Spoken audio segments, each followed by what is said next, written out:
36th Street North Event Center is proud to kick off another great season of social gatherings with family and friends. And no matter what the size of your next event, the 36th Street North Event Center has you covered. From event decor to live DJs, even catering, and a world-class sound and lighting system, 36th Street North has your event covered. We offer a state-of-the-art event booking and planning process from start to finish. And whether you're hosting 100 or 1,000, 36th Street North Event Center is the premier event center of North Tulsa, located at 1125 East 36th Street North. Share the experience at 36th Street North Event Center and see why we are the #1 choice for upscale events. From weddings to birthdays, corporate functions, holiday parties, and so much more.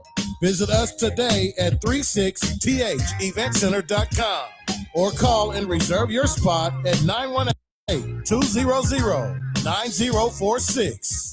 EduRec is the place where education and recreation meets. At EduRec, we have a host of programs such as spring break camp, summer camp, and after school. It's located at 5424 North Madison Avenue. To donate, sponsor, or volunteer for any of our programs at EduRec, go to edurectulsa.com. Call EduRec today at 918-430-3947. And you can also visit us on any of our social media platforms at EduRec Tulsa. EduRec Tulsa, where education and recreation meet.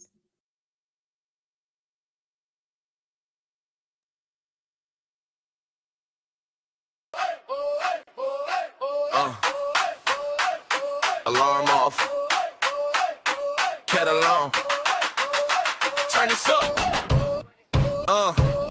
Sun peeking through the curtains, we already in gear. Whole town tuned in, bring your coffee over here. Down locked in, yeah, you know how we do. It's the community wake up with news you can use. Woo! Community wake up morning show. Hey! Charles and Damali on the go. News you can use right here, right now. We break it down, put it in your lifestyle. Woo! Charles got the headline straight, never hollow. Damali got the game plan, moves you can follow. Woo! Traffic and the weather, what's popping at the school. From the block to the boardroom, we keep you in the loop. Yeah. Community wake up morning show. Hey. Charles and Damali on the go. News you can use right here, right now. We break it down, put it in your lifestyle. Woo! From the front porch to the car, hustle, keep it light, keep it real, keep the hometown muscle, turn it up, let the whole crew know. You rockin' with the community wake up morning show.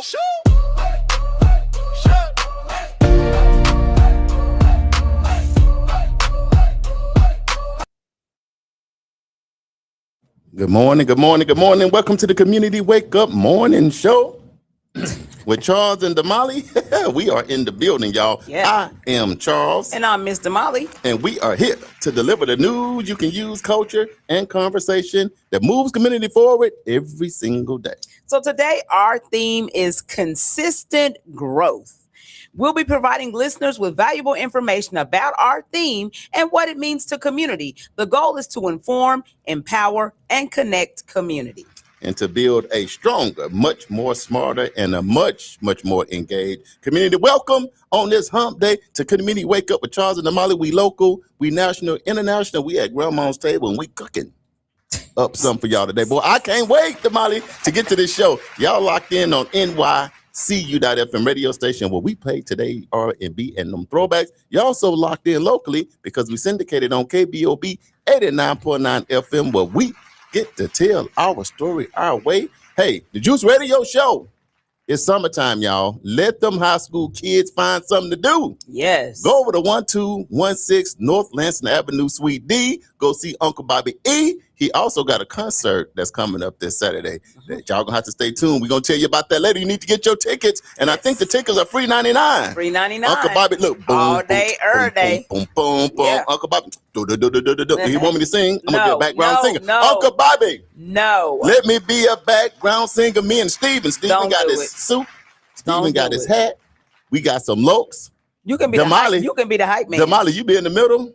I got some dance moves. See, now that you're in it, she ready. See, there at first she was all against it. But anyway, Bobby, let us be at the Community Wake Up Your Bag Up Singers this weekend. But we're going to let you know what exciting event he got coming up this weekend. We also on YouTube, the official Whirlwind Development News you can use. But you, my friend, got the best seat in the house right here in Tulsa, Oklahoma, home of the historic Black Wall Street on the historic Greenwood. Man, Damali, I am so excited about this show today. How you feeling on this hump day? You over the hump? You on top of the hump, or you getting on over? I am feeling pretty good. I mean, it's been a good week thus far. You know, what did you think about our DA coming in and hanging out with us on yesterday? Man, yesterday was a unique day. They was calling me all day yesterday. They said, Charles, yesterday I'm going to call y'all day law. Y'all show law and order.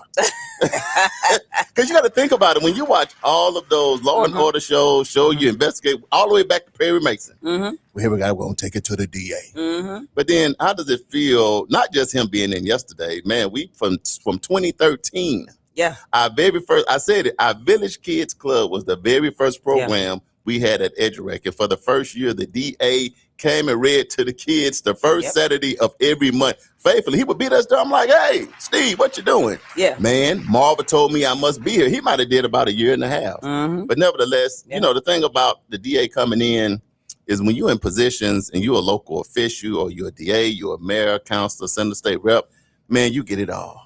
You get it all. Can you get it all right? Absolutely not. But I'm hopeful that people got a chance to hear his heart. Yes. You don't know the kind of things behind the scenes we have done for people, from introductions to bring in, because they be so nervous about talking to the DA. Yeah. But we done did personal introductions, and we watched him time after time help people out. Now, if you go get in trouble, that don't mean call us. Exactly. Because he gave y'all his number. Now, I figured it out why he give everybody his number. Who going to be playing on the DA phone? Yeah. He said, somebody got on the live and said, hey, how can I talk to you? He said, 918-261. Right. He just gave the number. I'm just going to get the world? He said, Charles, I'm the DA. Nobody going to. Ain't nobody going to call me. You know. But, unless you need me. But imagine the DA in Tulsa. The Metroplex is 1 million people. Here's my personal cell phone number. So I'm hopeful that it changed your perspective. Thank you to Mr. Larry. Thank you for Cousin Richie for getting on, saying he's been working with 100 Black men for years. Yes. So those are the things where people sit at home and don't get a chance to get out. They don't get a chance to vote. They don't get a chance to be involved in what's going on. And you have these perceptions about. No, they have a chance to vote. They just don't. That's what I'm saying. It's a decision. Yeah, it's a decision. But nevertheless, now here's my thing. Now people say, now I don't know if people agree or disagree. That's why I was saying that to me, the most powerful person in your city is your district attorney. The reason why I say that, because anytime you do a crime against the state, then he's the one going to determine whether or not we're going to file, not file, arrest, not arrest. And it's so altering to the community, to the family, to people, because it's all based on what he go, we're going to move forward or we're not going to move forward. When you're talking about discretionary, imagine his discretion. Right. He literally said, okay, a person going to get life. Person gonna get lethal injection. A person gonna go home. You sitting there deciding that. He makes those recommendations. You making them recommendations every day. Well, Damali, what did you think about the show? Because that's your partner right there. That is. You just after 25 years in the legal field. Yeah. What did it mean to you for him to pull up like that? Well, I think that sometimes people get these perceptions that our community leaders don't care about the community, or that they are extremely hard on one set of folks versus another set of folks. I'm not here to say who's to say. I'm not here to judge. However, you heard what he said. Right. You know, he said what he said, sitting right there in that chair, and he told us why, you know, he did some of the things that he did and what the premise was behind him making some of the decisions that he makes. Let me give you a little example. Think about even at home with mom and dad. See, when you're at home with your mom and daddy, then mom and dad is judge, jury, and executioner. And think about when you're dealing with stuff with your siblings. Who ate the last piece of chicken and don't nobody say nothing? At that point, the doom, let's go to court. You know, people's court right there in that moment. So even though that's on a higher level, it's still what it is, because you know your mom and dad. Right. But one of y'all lying. Right. So they got to investigate it. Yep. They got to figure out who's guilty of eating the chicken with the Louisiana hot sauce and leaving a bone with Wonder Bread on the table. Right. So I'm just saying, Damali, you got girls, right? Have you ever came home and said, who did this? And nobody said nothing. She did it. No, she did it. I didn't do it. Mama, I don't know who did it. Right. Now you love him. Yeah. Same DNA. But guess what? You got to hear everybody's case. Yep. And guess who got to be the judge, jury, and executioner? Because somebody going to get a belt or a switch. Yeah. At least get chased outside. Something. I don't know, man. But I think that we said in February, we're not just going to talk about these people. We're going to let our audience talk to the people. And I think Yes. yesterday, thank y'all, most important, because it wasn't for us.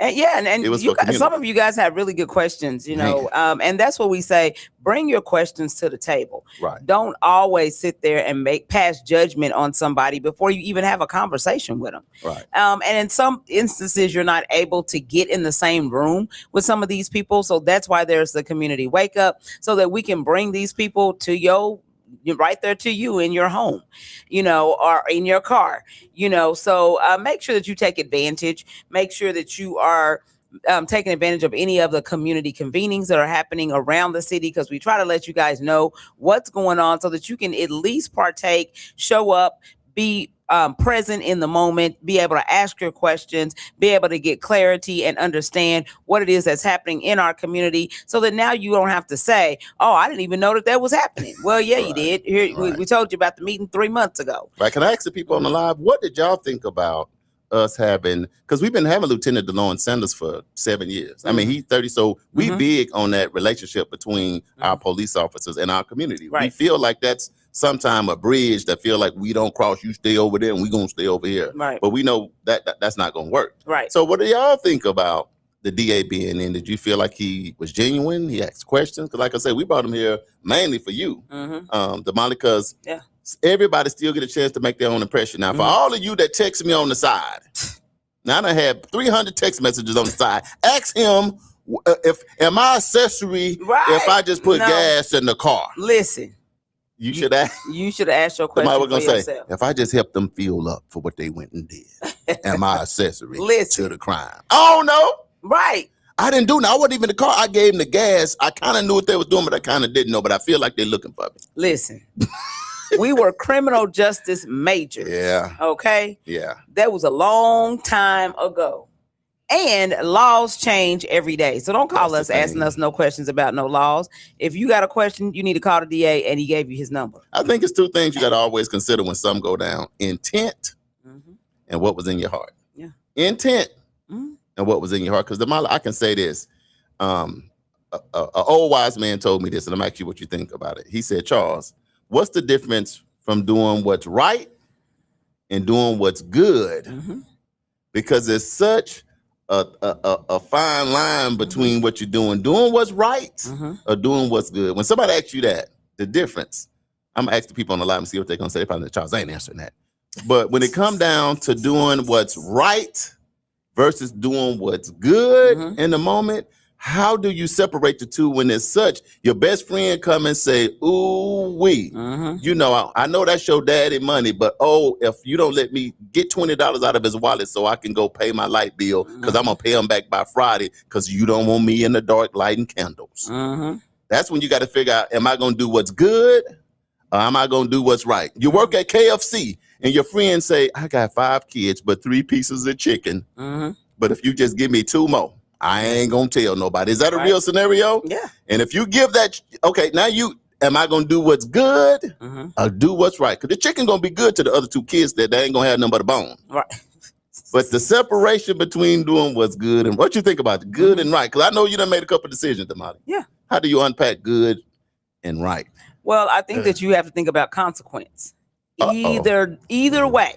Ooh, Damali, you done said something now. You got to think about the consequence. And are you willing to pay the cost to be the boss at that moment? And sometimes, the cost can be high.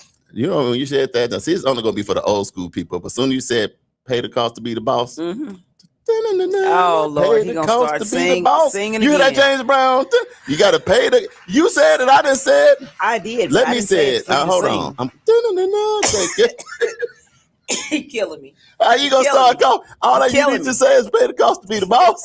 See, our producers, I don't even know what they talking about. See, James Brown got a song to go, I pay the cost to be the boss. Lord have mercy. Just said the more one time. No, I'm not. Look at me. I refuse. I absolutely refuse. Paid the cost to be the boss. But again, back to when have you been on the wrong side of doing what's right versus doing what's good? We talking about real in our community, because a lot of times people end up with shackles on my feet. Not them shackles, I'm talking about the other shackles. Because they was trying, look, I tried to be good, I tried to help. Yeah, but what you did wasn't right or was against the law. It was good to do. You know. Well, and it doesn't even have to be against the law. I think that sometimes even in our quest to help, sometimes we hurt. You know what I'm saying? Ooh, sometimes it, and I can just use an example, when we want to offer camp for free at EduRec, you know what I'm saying? And we don't want parents to have to pay, but then, it ends up being a burden for us to try to figure out how we're going to make these things work. Right. So I, and then it becomes more of a, well, it's almost like you owe me type of situation, and it's like, no, we don't owe you anything. What we're trying to do is to be a resource to help where we can and to do what we can, but we don't owe you anything. And I think sometimes people get it confused, when you're offering a service, then nobody owes you anything. And it drives me insane, even like in our business here at the event center, when you walk in the door, and it's like, oh, well, you should just do this just because, give me a discount. Why? We got bills just like y'all got bills. I mean, and I can assure you that our bills here at this center are way more than what you would pay at your house. Like 3, 4, 5, maybe sometimes 10 times more than what you would pay at your home for the same type of service. Right. So I think that, we just got to understand that, sometimes what you're asking for is unrealistic, right? And, we got to make sure that we are, thinking about everybody else instead of just ourselves. Because I'm telling you, we are selfish people. But Damali, in the hood, a lot of times people just trying to survive. I can tell you, the single mom doing all that she can. The grandparents that took in 3 kids because dad went to jail and mom went to jail. It's tough. People really, Damali, are really good people. They're going to church every Sunday. They up at the altar, but they are really just trying to make it. And to this point, we number 1 in the world, incarcerating women. Right. We're in the Bible Belt. Right. What are we doing? But here's the thing. What does most of them women go to prison for? That's the question. Why do most of these moms go to prison? Think about it. Hot checks. So what does that mean? I'm not even really trying to commit a crime. But you're a mama. Yeah. If your kids is hollering and screaming and crying legitimately because they're hungry, not because it's food in the pantry, but they just want something special. Right. I'm talking about we literally don't have no food, and I'm a mama, and I got to feed these kids. I got this check. I can go cash it to feed these kids. Am I going to sit here and let my kids starve together? Or am I going to write a check? It's wrong, but that's the real conversation. I think that's where you go to resources. There are resources within community. Go to Oasis Fresh Market. There's, different organizations that have resources that are able to help you. And you've got to look at it as a hand up, not a hand out. Because I think sometimes what we do is we get complacent.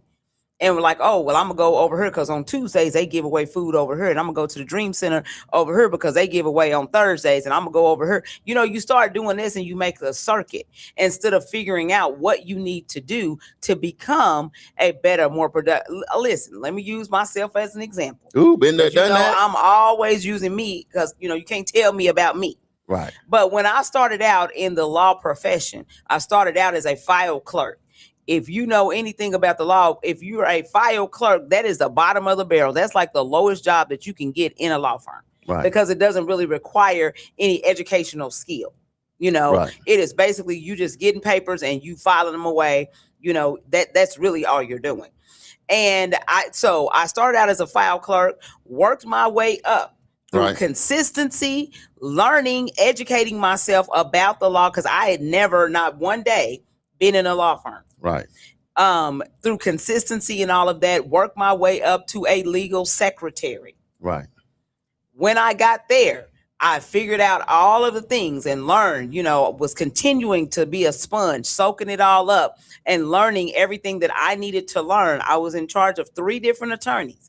So I was keeping their calendar. I was making sure that all of their pleadings got filed.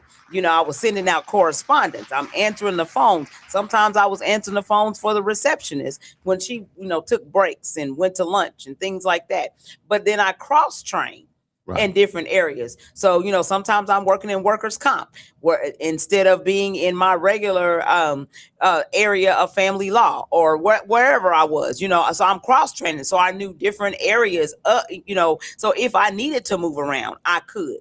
But not only that, when I got to a point where I knew I had capped out in pay, I went back to school. Because see, all of this stuff I had done without even having to have a degree. Right. So you know, you're doing what you got to do. I did what I had to do. And so in my mind, I'm thinking, man, dad ain't paying child support. You know, I got this house over here that I just got into. Bills due. Bills are due. You know, I'm the only one. I'm responsible for these 3 mouths that I have. So at the end of the day, I'm going to do what I need to do in order to make sure that my little people had food on the table every single day. I like that because what I love when me and Damali do good cop, bad cop, because I'm just pushing what we see growing up because you got to think about the pressure that's on you every day. When you start saying bills are due, I'm late on this, the car paid, my car could get repoed while I'm at work. All these things are still going on. You find a way to push through, but sometimes in the hood, being honest, some people are literally trying to find it. Our Oasis just got here. It ain't been a grocery store for 50 years. So that resource is there now, but it wasn't there 20 years ago. But you've seen family, you've seen friends, you've seen colleagues out here putting in job application after job application. They got a girlfriend screaming at them, I'm hungry. Next thing you know, you can't get no job. So somebody go, man, I got a job for you. Here, you this matchbox. You know what's in the matchbox. Go on there and bring that. This is the thing too. I think that it goes back to also community responsibility, because some of us in these small businesses that we have these jobs available, that we can support somebody in those jobs. You know what I'm saying? Like we can, like here at the event center. Hey, you can come over here and do a setup. You know, you can set up tables and chairs for these next 5 events, and I'll go ahead and pay you for that. Let's do this. Let's go to the 80s and the 90s when things was tough. When Snoop Dogg and Ice Strip and all that. Like, always tough. But hold on, can I keep it real? Because I love to keep it real part at grandma's table. Now let's talk about how was the young women, it sounded like you dodged the try to whatever it is, but how you dodged the sugar daddy with the change in his pocket and the drug dealer riding by like, girl, you don't need to be walking to work like that, doing that, all that, when I can just take care of you. You got to think about just being the reality of how much that happens when you think about young girls in 10th, 11th grade. Who they dating? You know what I mean? When things is hard and money is low, because when we do an expungement, it's the reason why 3,000 people are here in line. They in line for all these little small drug deal, did this, hot chick, 3,000 people in line. So that's the reality when we do an expungement. So I'm just, what tips, because I'm like you. We just 2 examples of this, Damali. Man, growing up, it was rough out there in them spots. Because I'm telling you something, when you walking and you got partners that over the weekend they hustle, and then they got the money color with them dubs on it, and the system bumping, and they got the fresh cut with the dark and lovely on it, with the activator, smelling good with the watch on, and you want to talk to the same girl they talking to, but you like, man, Lord, I want to try to glitz. So it's the glitz and glamour that you see growing up when you're a youngster. Right now, the glitz and glamour is social media. Man, I wouldn't even want to be here today because now it seems like everybody balling. Everybody broke. You moved the green screen and they ain't got nothing behind them but roaches and curtains about to fall down. But you faking it till you make it. But the reality, Damali, a lot of us during certain areas had to find a way to survive, and that is the reality. With me, I just didn't want to go to jail. I was rather, and when I got real hungry, you know what I would just say? I would just say, I'm fasting. Shoot, forget it. I'm running out of options. I'm fasting for the Lord. I'm fast 48-hour fast. I'm on a Daniel fast. You know, but I too young, sitting around, and we saying this because sometimes we can help some young people. Damali, I'm sitting with the people. Can I say that? You want a drink? I'm like, man, I'm barely making it anyway. If I add drinking to the resume, that's gonna make it hard. I'm barely in college. Then they go, you don't want to smoke a little something? If I hadn't spoken to the party, then that's how I literally used to look at it when I was 14, 15, 16. I was like, I'm smart enough to know that the deck already stacked against me. It's already I gotta already be 10 times better just to make it. That part. So my sibling, and I'll say this, my mama, rest in peace. Your mama don't know because I used to be at the club, MC Hammer. Let's get it started. So I did all of that. But even my mom was like, as much as you out, I was like, Mama, I was out, but I never drank and I never smoked. Because I seen what that did to so much of my family and friends and all of that. And at least here's my thing I used to tell myself, and I'm telling this to young people. I just want to give myself a chance to make it. Because I don't know, at that time, I'm like, I don't know if I'm going to make it, but I know this is going to make it more difficult. And another thing, I used to have this decision, cigarettes or a cheeseburger. Look at me. I'm 210. So you know what I was picking? The cheeseburgers, baby. Right. Because if it's food or a drink, if it's food or smoking, I'm on my way to get that cheeseburger and them french fries and something to eat. But how did you dodge, real talk, how you dodge the drug dealers and the sugar daddies and all that to work that hard to just, because somebody have to hear that those things did exist. Yeah, for sure. No, they absolutely did exist. But for me, for number one, I watched my mother and my grandmother, and I watched how they took care of us, and they didn't. I had examples, so for me, I always in my brain, I'm like, if they can make it, then I can make it. So it's got to be something that I'm not doing in order for me to be in this position. Because I never saw my mother have a sugar daddy. That I never saw that. I never saw my grandmother. Matter of fact, my grandmother and grandfather were separated, by the time I got old enough to realize what a couple was. And so every time they heard change shaking in somebody's pocket, they took off running. And I know your mama was a track star. Listen, they didn't even take off running. My mom was like, you better go on ahead and move around. Your mom looked like she my mama don't play. My mama do not play. She ain't gonna play that. She ain't playing that. Because this is the thing, what you gotta do, you can't have a baby by a sugar daddy because they gonna look old when they born. Stop. Listen, didn't I tell you yesterday to stop sharing? I ain't gonna share no, but that is true. Stop it. Have you ever seen a baby born and they already look like Martin Luther King Jr.? No, I'm just being real. They don't do that to you because the worst thing is have a baby born 30. Them old. Anyway, you interrupted my whole train of thought. Oh, get back on track then. Right. You, your mama, and your grandma. Yes. Y'all abort. But that's not what I saw. What I saw was women who were taking care. They were determined to make it. Did you ever see an old baby though? Just say yes or no. She said yes. Go ahead. You said it with your eyes. Yeah, I did see a couple babies born 35. Steven, what's wrong with him? I'm just trying to help somebody. We're the community wake up morning show at Grandma's house, and sometimes we got to be uncut. Then we'll get back philosophical, and we'll do all that. We'll go back to all the high level intellectual stuff. We'll get into that. Let's do that. Let's do the affirmation. Let's do that. So I can come back. You didn't even let me finish my comment. Finish first, and then we'll do the affirmation. You just keep talking about these freaking babies. I'm just saying, watch the sugar daddies because you don't want to have no old looking baby born 30. He's gonna be. Oh my God! In school with a suit on. I don't even know what I was about to say. It was something very profound, but the tomfoolery that's over here to my right. Let's do the affirmation then that'll just bring us all in together. If you think about it. Anyway, okay, today we're talking about consistent growth, and obviously some of us need more consistent growth. Whatever. Look, let me tell you something. I'm the person that helps somebody along the way. See, this is how y'all know. Y'all can talk to me about anything. Anything you need to talk about, I'm available. Damali, I'm going to go to the live. No, I'm do the affirmation. Let's do the affirmation first. I'm not. Okay, let's do that. Let's do the affirmation. It's 26 minutes after hour. We'll do the affirmation. We're going to take a break. We're going to pray, and we're going to come back. He needs to pray. I'm part of the team. I'm praying that, you get yourself together. Yeah, so thus a brother fall by himself, who's going to pick him up? If I fall... That's what the word say. See, brothers always go to the word. If I fall, pick me up. Knowing it's them. It's me. I trip myself. Right. Let's do that. Don't try to bring the Lord in it. All right. So today, look, I'm crying. You messed up my mascara running. Okay. Today our theme is consistent growth, and Lord help us. Let Charles get some of this. Consistent growth. So we're gonna breathe in. We won't just take a break and then do the affirmation. No, come on. I'm going ahead and do the affirmation. I'm good. Your mascara is mine. Yeah, look, we're going to take a break. Get with our producer. We're going to come back with our affirmation. You're coming to Wake Up Morning Show. It's the hump day. We're going to get over the hump. We're going to unpack consistent growth, and we're going to talk about that next. Y'all stay locked in. Share the live. When we come back, we're going to be ready to roll affirmation, and we're going to get to the show. We're going to be right back, y'all. Love y'all. You want this camera over here.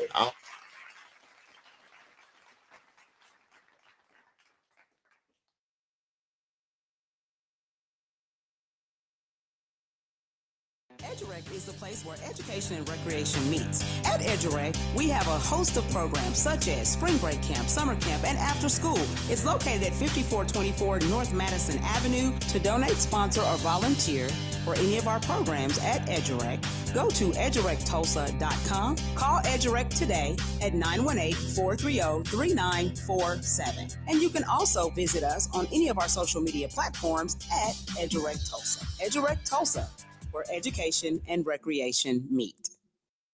Are you or someone you know just as involved? Are you or someone you know in need of support services? Don't worry, Fitting Back In got you covered. We offer life skill workshops, career development, job search, substance abuse counseling, and more. We are located at 2120 North Harvard Avenue, Tulsa, Oklahoma, 74115. Give us a call at 918-592-3500. Follow us at Fitting Back In Tulsa. Also, visit us on our website for services at www.fittingbackininc.org. Our services are available only in Tulsa County.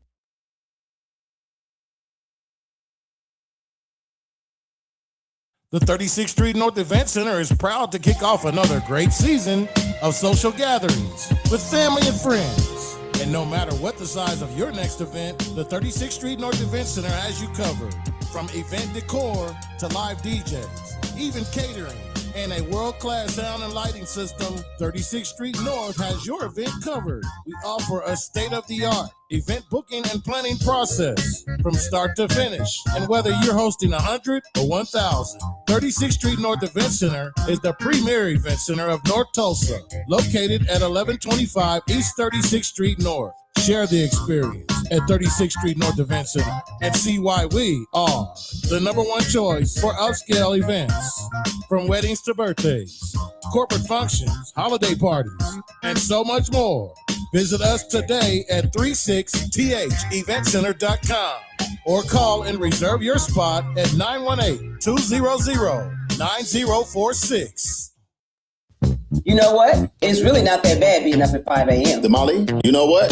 You're absolutely right. The only thing better is we on 5 days a week. 7 a.m. to 9 a.m. It's the Community Wake Up, our brand new morning show. Right here on NYCU.FM. And simulcast on KBOB 89.9 FM. We got your Black History Trivia. We got your medical report. Don't forget the police report. Your local, national, and international news. Always the latest on upcoming events. The Divine Nine and the HBCU check-ins. And most importantly, we can't do it without you. And make sure you join us each and every day. It's the Community Wake Up with Charles and Damali.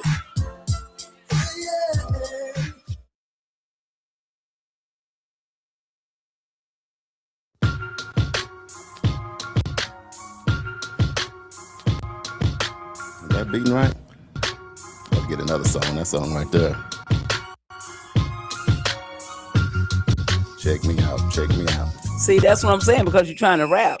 You know what, y'all? I don't know what is going on today.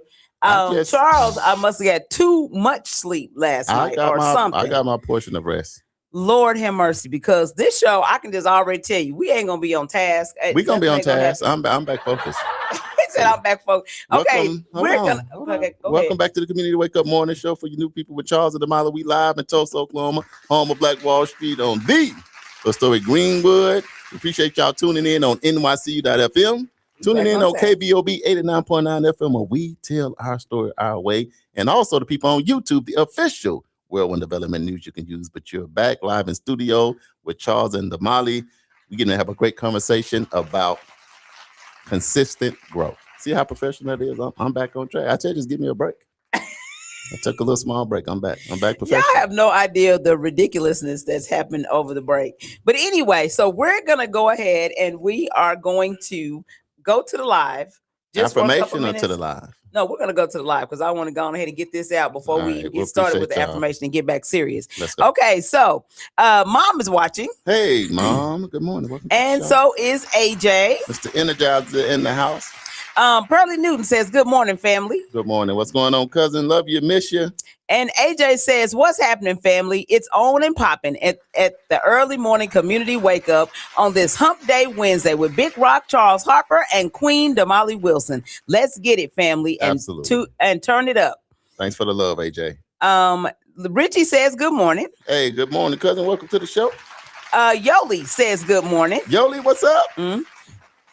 Let's see. Uncle Brian is watching, of course. Uncle Brian, I was hoping you wasn't on yet, but anyway. Oh, don't hate on Uncle Brian. And Uncle Brian says, good morning. I have a newfound respect for the DA. My dad was an assistant DA in LA County, so I know how hard the job is. Well done. Absolutely. Thank you so much for that, Uncle Brian. Brenda Harbin is watching. Miss Brenda. Prentice is on. What's going on, family? Elvis is watching. Go, Mom. Okay. Let's see. Uncle Brian says, Charles, the more you See, I try not to go to the live. Charles, the more you sing, you're gonna cause people to break the law so we can save our hearing and our sanity. Damali started that saying they paid the cost to be the boss. You see us on there. Right. Mr. Larry says, good morning. Hey, what's going on, Mr. Larry? Welcome to the show. Uncle Brian says, us listening to Charles sing is truly unrealistic. Wow. I try. I gotta do what I can. Mr. Larry says, speak on it, lady. Good job, Damali. That's real talk. AJ says, Google your state laws, your county laws, and district. If you don't have the DA's phone number, go to his office, go to his website. And if you are not comfortable with any of that, then do what you have to do to ask the DA questions that you want answers to. Just suggestions. And take good energy with you. I think one of the big things, don't wait till you're mad to go. Go on a day where you can just have a good civil conversation. Because I feel like that'll go along. But if you go in fussing and cussing, then that now right there, it might be difficult. The energy you give is the energy you're going to get. So be cool and calm when you go in. Uncle Brian said, Damali, I lived in a time where there wasn't very many options for help for some people. There are far more options now, but if a person is on the edge and is not getting any positive insight, you will walk on the dark side and do anything to survive. No, I totally agree with that. No, it's that's to see Damali was walking in the light. I was already on the dark side. I was the representative of the dark side, and she was. So you got to have both, because like you said, Uncle Brian, that's just real talk, especially coming out of California. I'm Texas, California, Arkansas, then Oklahoma. Man, I know a lot of great people that every day, like, man, I don't want to do this, but I got to feed my kids. I got to feed my girl. I got to help my mom. I got to help my grandma. My grandparents sick now. I got to pay their bills. I'm doing, and people be like, I'm doing what I got to do. But that's still on the dark side. Yeah. No, I agree. I agree. And I agree with you, but I think that you have to know it there's a cost to be the boss. That's why we whichever boss you want to be. You can be the mob boss, it's gonna be a cost. And I'll just say, and as you grow, always look for a way to do better when you can. Because when you know better, you can do better. Because there's definitely always somebody out there to help. But I know you have your upbringing, you have your influence around you. Mom and dad didn't give you an example. The grandparents didn't give an example. You just don't have that example, and you just work on your way through it. But the one thing I do know, God gives everybody a hand to win with. Because every preacher, pastor, look, nobody's perfect, y'all. So people can get up here when they finally make it. But when you hear their story, like, man, bro. So that's why I think what can help people, Damali, is with like what you do and what I do. We got to tell the story that we were not always. This is what we went through to get here. Right. Because these kids think we just showed up with a house and a car and all this stuff. No, we went through something. No, that ain't it. What else we got on the live? Let's get to live. So AJ says, that's what I'm talking about, Queen Damali. Keep speaking your truth, sis.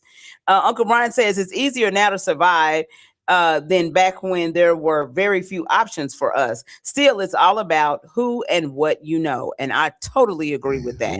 And sometimes you need to utilize your resources, because sometimes we let pride get in the way. We know we could ask for help, right? We know that there's somebody who's like, no, I don't want people in my business. Now, I know a lot of people probably don't want to do this, but I'll tell you what I used to do when I was younger, and then too little. You know how sometimes people don't give you the kind of jobs you try to get in Arkansas because you trying to cut wood and you trying to lift stuff and you working at these tire shops. That's when you hustling. Like, give me trash truck, give me it. I mean, I remember when they was like, man, you too light to even be working yet. Want to tell you what I used to do? And a lot of people might not want to do this. I would volunteer. And then they would still give me something. Because you can't fake showing up. Right. So my cousin them could get the job, David and something. You can ask David because he's older. They driving 18-wheelers and changing tires. I done hit the tire, hit myself in the head. Never mind that part of the story. But nevertheless, I would still go with them every day. And I could pick up some I would find something I could do. And the guy still give me $10, $20. Now my cousin them was getting paid for real. Yeah. You know, they was giving me the change they had left over in the ashtray. But my point is, I was doing because I'd rather do that than try to go out here and sell something that could potentially land me in trouble. You know, that was just my decision. Yeah, and it's always your decision. It is always your decision and your choice. Life is hard, and nobody ever said it was going to be easy. And just because you see some people in certain spots, you don't know what they had to go through to get to them to where they are today. Can I tell people a secret? That's really not a secret. Whether you working hard doing it the right way or working hard doing it the wrong way, either way it go, coming up is hard. Mm-hmm. So whether you're doing it the right or wrong way, Mm-hmm. it's gonna be hard either way to get to where you're going. But Right. just doing it the right way is gonna land you not being in no prison somewhere. Exactly. Doing it hard the wrong way, you just looking over your back, your head is on the swivel every day. Even though Damali and I just saying, coming up in the hood, we just at least saying that we understand. Mm-hmm. You know, so when we do expungements, when we Of do course. give these ways for you to have a pathway out there, y'all share the live. Tell people to hook up with us because Mhm. we'll help them with that. Okay. Because let me tell you something, drug dealers are the sharpest cats I know. They the CEOs of the year. You Mhm. talking about managing people and managing money. I would always be like, bro, you smarter than me. I know, dog, but I got to go ahead and do what I got to do. But you think about it, man, they didn't run. I'm like, so, okay, so you over this, and you coordinate. So you're a distribution center. So, okay, come from Mhm. Houston, New Orleans. I'm like, I don't even know how to do that. Mm-hmm. But it depends on the path that you choose, you know, and you don't want your life to be on the line every day. Right. Anyway, back to the live. Huh? Okay, let me see. I said Mr. Larry Prentice. Larry says we push our young people to get a job before they learn how to hustle because fast money spends fast. Ooh. And that's exactly right. And Larry. you're running after That's the good. lifestyle that you see, because with the fast money comes a certain lifestyle. Right. So you gotta have the cool whip with the nice rims, with the sound system. You got to dress a certain way. You got to have the nice chain, because it all goes together. That's the persona that's created. So if you don't want to fall in that category, you know, because when you get there, you're going to have to do those things. You got to do it. But Larry, you said something big, to push the young people to get a job before they start hustling. Yes. Is great. Before they start the hustle. Right. Uncle Brian says, I've got to come up there one day and tell about the old days when hustling was just a way of life. We truly need to keep it 100. That's real Uncle talk. Brian. That's why I was just rolling on this side for a little bit today, because man, at the end of the day, I don't know about Tulsa, but in Arkansas, Damali, you got to think about it. When you think about growing up, think about it. How many people really made it? Mm-hmm. How many people made it versus how many people was hustling? Just think about it for a minute. Think about your community. How many people was like your Aunt Esther? Mm-hmm. That was 2%. Few and far between. 5%. You know, you're absolutely correct. What was the other 95% doing? Mm-hmm. They was hustling. Yeah. You know what I mean? So, Uncle Brian, we're going to have you come up here, man, and spit some knowledge. Thesha, I'm going to need you not to encourage Charles. She going to say that the babies look mean too. Now, I took the whole break. Used to cool off. Now you got me back sweating. Listen. See, Thesha, but I love you. See, you got to have somebody to tell. I'm trying to get Damali just to tell Thesha, do you. not encourage him. Don't encourage at all. me. I'm just going to try to stay. I got focused, Thesha. Me and you'll talk about that offline. Right. But they do look mean. Uncle Brian says all money ain't good money. Ooh, then that's facts. That's facts. Yeah. Cynthia Graves is watching. What's going on, Cynthia? Welcome to the show. Uncle Brian says Charles needs to try what? Locasa to completely chill out. Or what little brain cells he has are going to be to fry in the sun. AJ says, what's up, young whippersnapper? I'm Sugar Daddy. I'm the shot caller, yo big baller. I got them dubs for you, young lady. I got all the candy you need. Jolly Ranchers too. If somebody had the nerve to come up to me and say all that, I'm like, you know what? I'm out of here. I'm out of here. AJ, no. You're in the 10th, 11th, 12th grade, a freshman or sophomore in college. Any brother start talking to you with a Jolly Rancher in his mouth. That person sounds like they probably have on some man sandals. And if you got on man sandals, we can't talk. Because I'm gonna give you some signs. If they got a Sonic cup with the crushed up ice, run. Jolly Rancher. If they have Laffy Taffies, the fact that they still got Laffy Taffies, run. Right. Because you don't want to get involved. Don't listen and don't look at them in their eyes.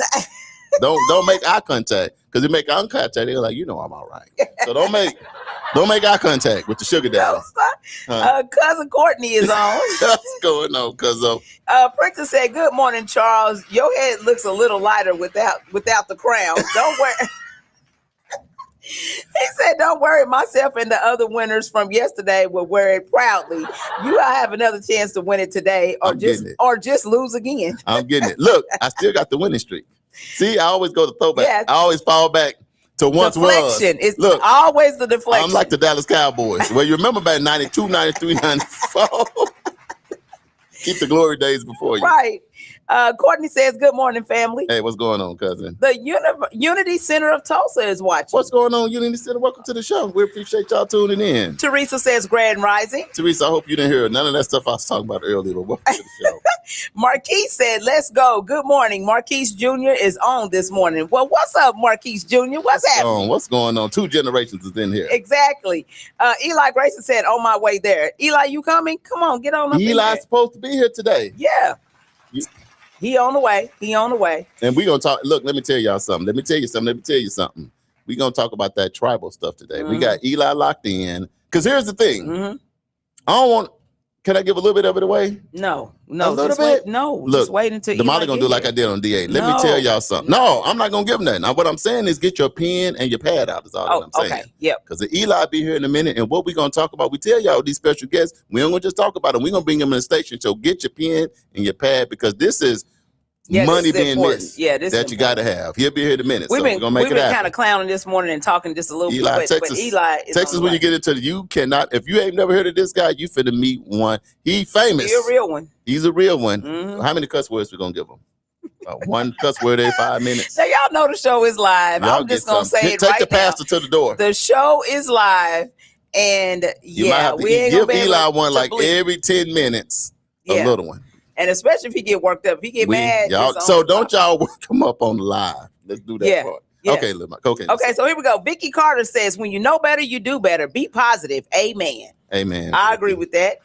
Marquis says, when are we going to read our family feud for after the affirmation? Yeah, we're going to get to it. We're going to get to it. We ain't going to leave you hanging. I know you want to win today, too. Ambrose is on. Ambrose, where you been, man? Where you been, man? Yeah, welcome to the show. You. Ambrose, I got to talk to you, man. You got my number? I can't get my number over the live just like that. I ain't the DA. People gonna call me and say, don't you owe me $20? So I ain't gonna do that. But anyway, Ambrose, I'm gonna hit you up, man. Yes. He said, it's been a minute. Good morning, my Wake Up family and friends. I got somebody got a yard. Somebody got a yard they need you to customize. We need an estimate today. Beverly Scott says she's at the hospital now. Yeah, prayers. Back surgery. So prayers for Beverly. Prayers for you. Pray for you for this morning, Miss Beverly. So we got you. And let us know the report, the good report. That's right. Amen. Absolutely. On the community wake up, y'all pray for Miss Beverly. She's having back surgery. Back surgery is like one of those surgeries. So, but we're going to guide, the surgeon's hands and the nurses in the hospital. We're going to cover her. She's going to be just fine. Absolutely. Absolutely. Uncle Brian says, I'm wearing the crown proudly today. So it's time for you to try to get it back. How y'all get a crown? How many people got a crown yesterday? I lost and everybody crowned. Was it? Down goes Charles, and then everybody got a crown. Everybody got a crown. Like, well, who got it? All I know, Charles ain't got it, so I got it. Okay, I'm gonna let y'all all have it, but y'all gonna have to battle for that crown today, because I'm coming for my crown today. Okay, so here we go. We're gonna go ahead and do the morning affirmation. So everybody, breathe in and breathe out. Breathe in and breathe out.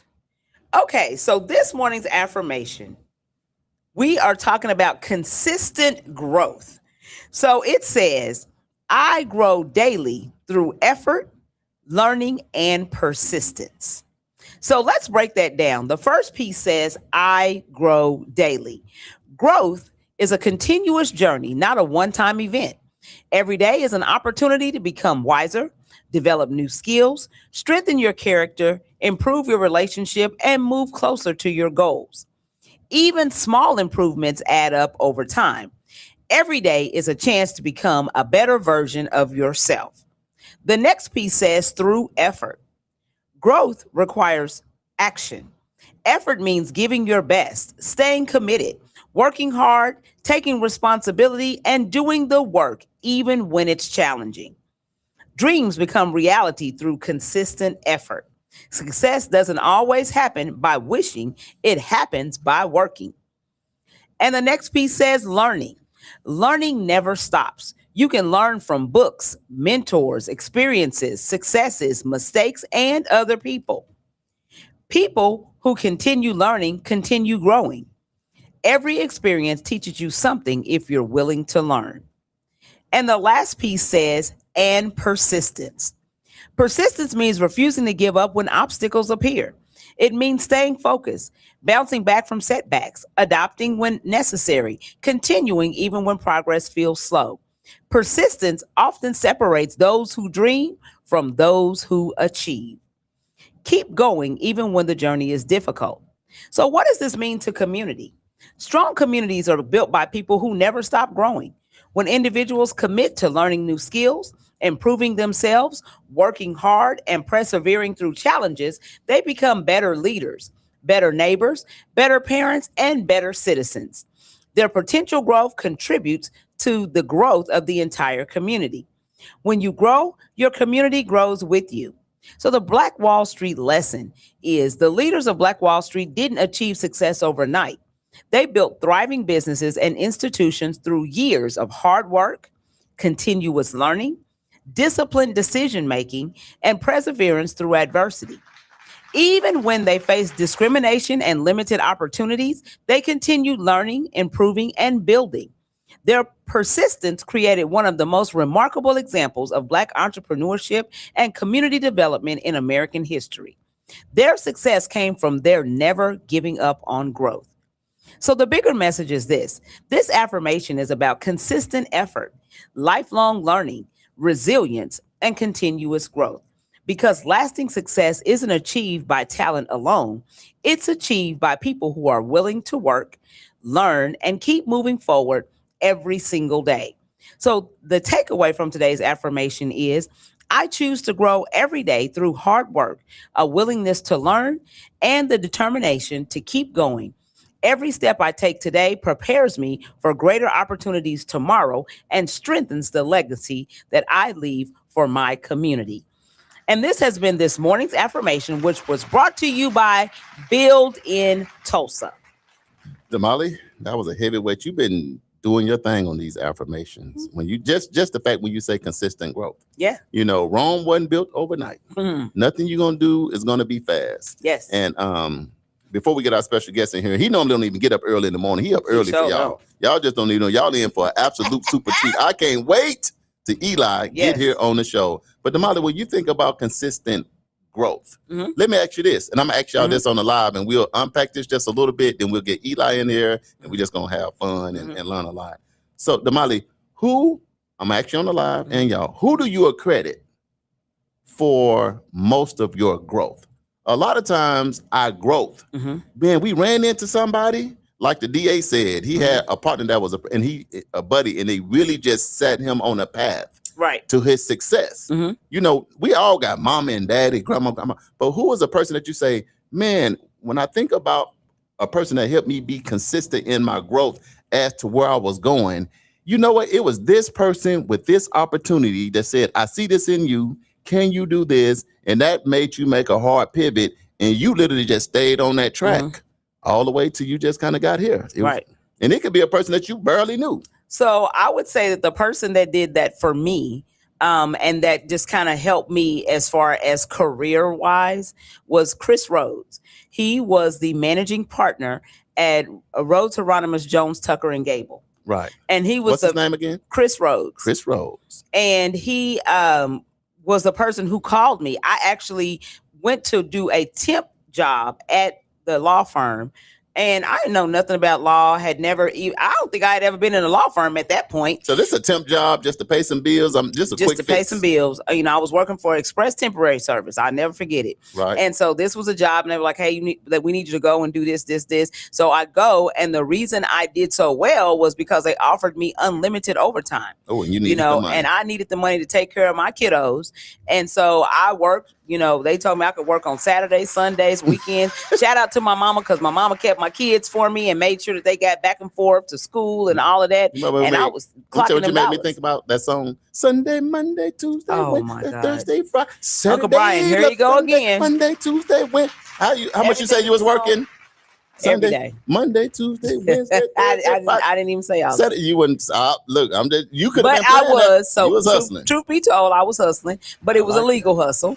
And after the job ended, I went to One Oak and was working at One Oak. And he called me and said, hey, we want to offer you a job.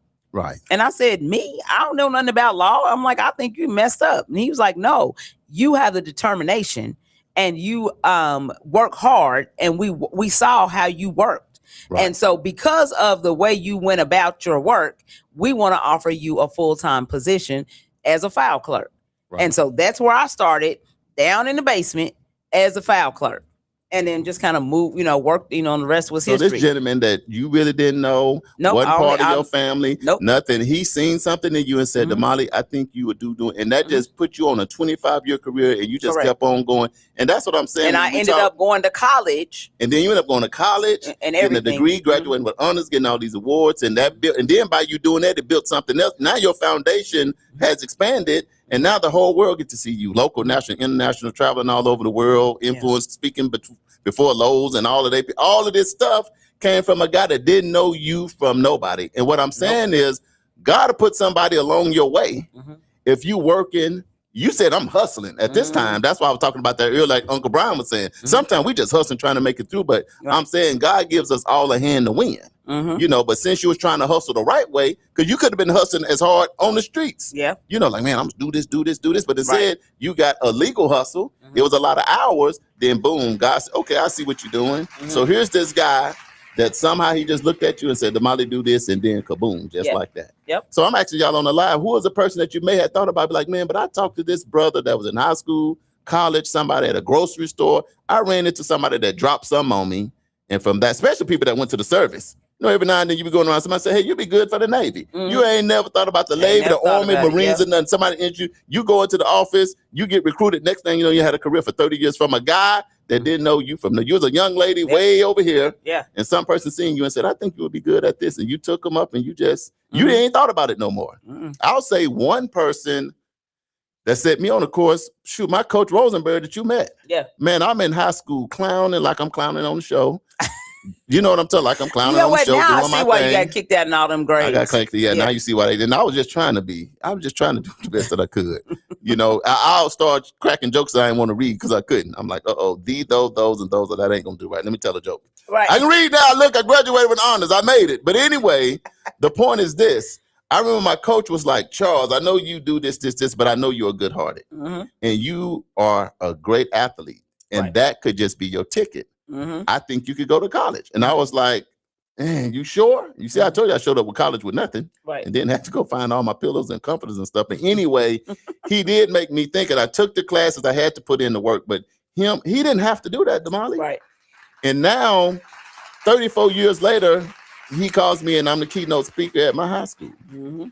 Because way back when I was 9th, 10th grade, he said, man, if you give school a try, Charles, give yourself a try and I'll help you here.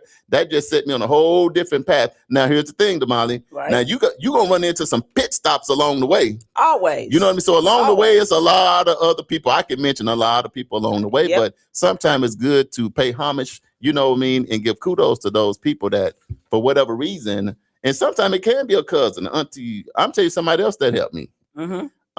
My partner Marquise. You done been with him. You know when we get together. Marquise is how crazy. You think I be? Man, y'all think Charles is some Marquise, and I don't even know where Marquise being. He normally be on the show. He probably listen. He's a secret listener. He be always listening to the show. But if I had him on this show, we couldn't even have a show. No, because you would laugh the whole time, and Damali, it would just be Damali. That's how Marquise is how I got to Oklahoma. I ain't never thought about me and him playing dominoes, and I'm winning because I ain't got time to be losing. And man, it's 1 or 2 o'clock in the morning, and he says, and I'm 20. He's like, man, I know you're going to college, man, but I'm thinking, man, have you ever heard of Job Corps? I ain't never heard of Job Corps. I'm thinking this military. I'm saying Job, the Corps. All I heard was Corps. Nope, I don't want to do no push-ups. And then he said, bro, I'm telling you, Job Corps is where you can go get. He said, man, you can cut hair, so you can get this. He just really painted the picture. Enough. I'm like, man, I'm gonna think about that. I called the lady, Miss White. I'm in college and playing football and done pledge, but I talked to the lady and now she done talked me into it. Damali, that's how I got to Oklahoma because my best friend and my partner said, hey, let's go take this little trip to Job Corps. And guess what I did? I talked to the lady. I told my coach, Coach Rochelle, I said, look, I'm gonna go to Job Corps to get my barber. I just want to get my barbering license because that was going to be my fallback plan. What was your fall? Did you have a fallback plan when you was going to college? Like, just in case you didn't graduate, what was your fallback? Oh, you was all in? Nah, I was locked in. Well, so I was already working in the law office. Right. So I was already on the track, you know, and I was already a legal secretary. Right. So I was already in my career. So you was kind of, yeah. So I was just like, yeah, it's this or nothing. See, I wasn't there yet. See, I'm 20 in college playing football, then pledge. I'm doing weight, stepping, jumping, step show. I'm in the middle of all that kind of stuff. And I said, you know what? This probably right here ain't gonna make it. I ain't gonna graduate. Look, think about this. I'm in college saying that I'm not gonna graduate. So even though I done got there, I'm going to class like, yeah, this ain't gonna work out. So I've been cutting hair since I was like 12. So I think I can pivot. This was my plan. I'm gonna make a shot for the NFL. You know, when you growing up, everybody going to the NBA. Look, you 5'2", unless you Muggsy Bogues. Most of the time you ain't going. You either go to the NBA, NFL. I'm in that vein. Right. So I'm gonna go get my barber license, and then if I don't make it to the NFL, I'm only in college because I want to try to make it to the NFL, and I'm gonna be started when I come back. You can ask my people now. I got some receipts. I'm gonna be a starter in football when I come back. Right. But when I got to Oklahoma and things calmed down and got quiet and stuff, I was like the DA said, I'm like, I like Oklahoma. People kept calling me. I'm like, let me call you back next week. You know that people I ain't gonna call back. Right. And then I just end up staying here and going on. But I'm telling you, that's my fault. But here's my question again to you guys, and we're gonna come to the live. Who is a person that just really put your life on a pivot that had helped you have consistent growth in your life that maybe you didn't even think about? Right. You know. So Damali, you said it was this guy, Chris Rhodes. Do you even still talk to him? Every now and again. Do you even know where he is? He's still over at the law firm. But I'm saying a lot of times I haven't talked to him in years, though. I'm saying people can be a critical piece of your life, and you don't really even think about them every day like that. But then when you do sit, then now you figure out when his birthday is, and write him a little letter in the card to say, you know, Chris Rhodes, man, how old were you? If you can remember, 20s. I was in my 20s. Yeah. So you right. I got divorced when I was 27. So yeah. Yeah, I was in my 20s. So you 26, 27, right? So now you write a letter and say, Chris, you know what, man? You was a pivotal piece of my life because I came here to do this. You put me on the track to do this. Let me show you what I'm doing now. I just want to write you this just to say thanks. I appreciate it. Exactly. Okay, let's go to the live. Let's see if somebody else got somebody that put them on the right track. Let's see. Let me go back. Let's see. It looks like so Ambrose put his phone number in here. I'm gonna give you a call, Ambrose, today. Yes. Marquis said Eli Grayson is a realist. Man, you better ask somebody. He's the realist. Let's see. Who else had a comment? Uncle Brian says my grandparents were the ones to make me what I am today. Grandmother was a thoughtful, loving person, and my grandfather was a true hustler. And I learned a lot from them to give me a foundation that I could never get anywhere else in the world. Nico Shepherd Cook is watching. Nico Shepherd Cook, welcome to the show, my sister. Uncle Brian says, if you go into the armed forces, it will either make you or break you. And it truly is not for everyone. Did you ever almost go to the military in school? Because you know at school they come and recruit. You never even thought about it. Oh, okay. And so let me see who else had a comment. Richie said a person who recognized my potential at work was Joe Williams. He was the only Black man that I knew in management at the time, and he challenged me to increase my capacity and growth, and he took the time to mentor young people. And so it's funny that you say that because I was in junior achievement when I was at Carver. And then I think I was at Booker T. When I was at Booker T, I was in junior achievement, and Joe Williams, because Oklahoma Natural Gas was our sponsor for the junior achievement group that I was with during that time. And so we made license plates. So he taught us so he taught us, there was a curriculum that taught you how to start a business. So that was my first time, my introduction to having a checkbook, you know, because they taught you like how to start a business from start to finish, you know. So they talked about opening up a checking account, putting money in the checking account, how you balance your checkbook, you know, how to order your supplies. So we had these license plates, and you had letters that you glue on them. And so we went out to our community and had people to buy license plates. And so you could I remember I made orange and black ones. So they had BTW on it. You know, my glue was all sideways. My letters wasn't quite right, but it didn't matter. Just make people sure. Them anyway. Every time you tell people about you making license plates, I always tell them the story that you was out here in the world doing. Because most of the time people think license plates. I was not in jail. I was in an orange jumpsuit. You know, you say license. I'm just trying to tell you. I always tell the story about Joe and the program and the license. Because when you just start saying, I was making license plates tags, and you can get a license plate and you can get one. didn't say none of that. Shut up. No, I'm just saying in prison, that place. You don't want people to think. You know, you got to tell the whole story, Damali. Well, I have never been to prison. I always hear about Joe Williams, man, just doing big impact for things. No, he did back in the day. So I appreciate that. During that time, that was great. That's good, Richie. Hey, we got a special guest live in studio. Yeah. I can't take it. Yeah. Now we'll take a break. We're gonna make sure we get them set up. We're gonna go to the live because the man, the myth, the legend, he is here. And we agreed on the live, we're gonna give him one cuss word every 10 minutes. 5 minutes. Soon as he get mad, I'm telling y'all. Hey, we're gonna take a quick break. We coming back. We got the one and the only Mr. Eli Grayson live in studio with us. Y'all stay locked in, get your pen and your pad out because we're gonna get ready to talk about something that's very, very important and serious in our community that you need to know about. You're on the Community Wake Up Show with Charles and Damali. We'll be right back with Mr. Eli Grayson. Yes.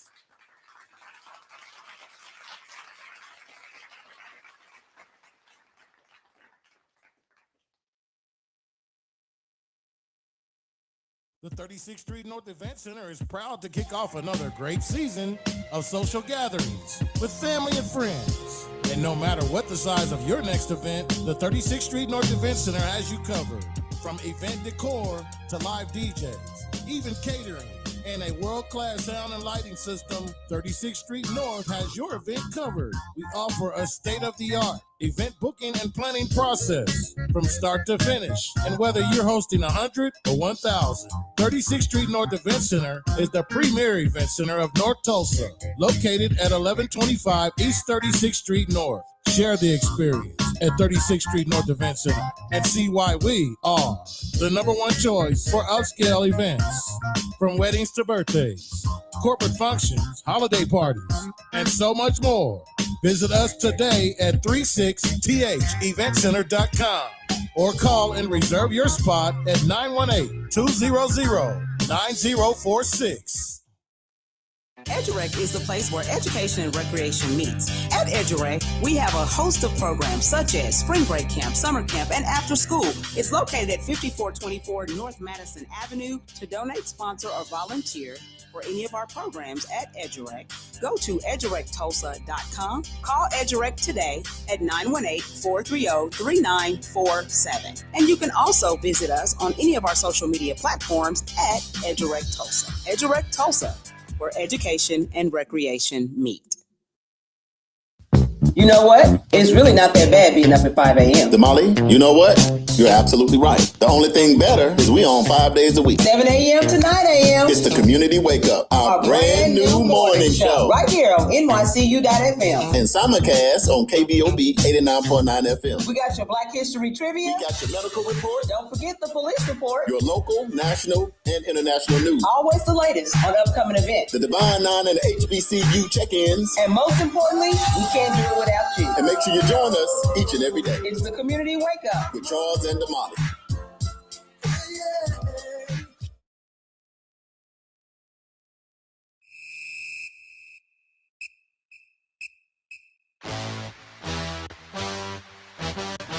Oh, at this point, oh no, we're not gonna have no show. At this point, I'm about to step. You hear that, Damali? Not the HBCU. Hey, if y'all on the live, I am so sorry. Could I just do this? No, you can't play that. Damali can start doing this. Don't, No. And you know I'm a bad parent chaperone. Damali feet, look at Damali feet. She doing it. Y'all know if y'all went to Booker T, if you went to HBC, you know y'all hear that horn. Yes. It is over. But anyway, y'all locked into Community Wake Up Morning Show with Charles and Damali right here in Tulsa, Oklahoma, home of Black Wall Street on the historic Greenwood. Yes. You're locked in on NYCU.FM radio station. Also, we locally on KBOB 89.9 FM where we get to tell our story our way. Yes. Don't forget about the Juice Radio Show. Go see them at 1216 North Lansing Avenue, Suite D. Go see Uncle Bobby E. He the man with the green eyes, with the big glasses on, and he always cool with a Kango on.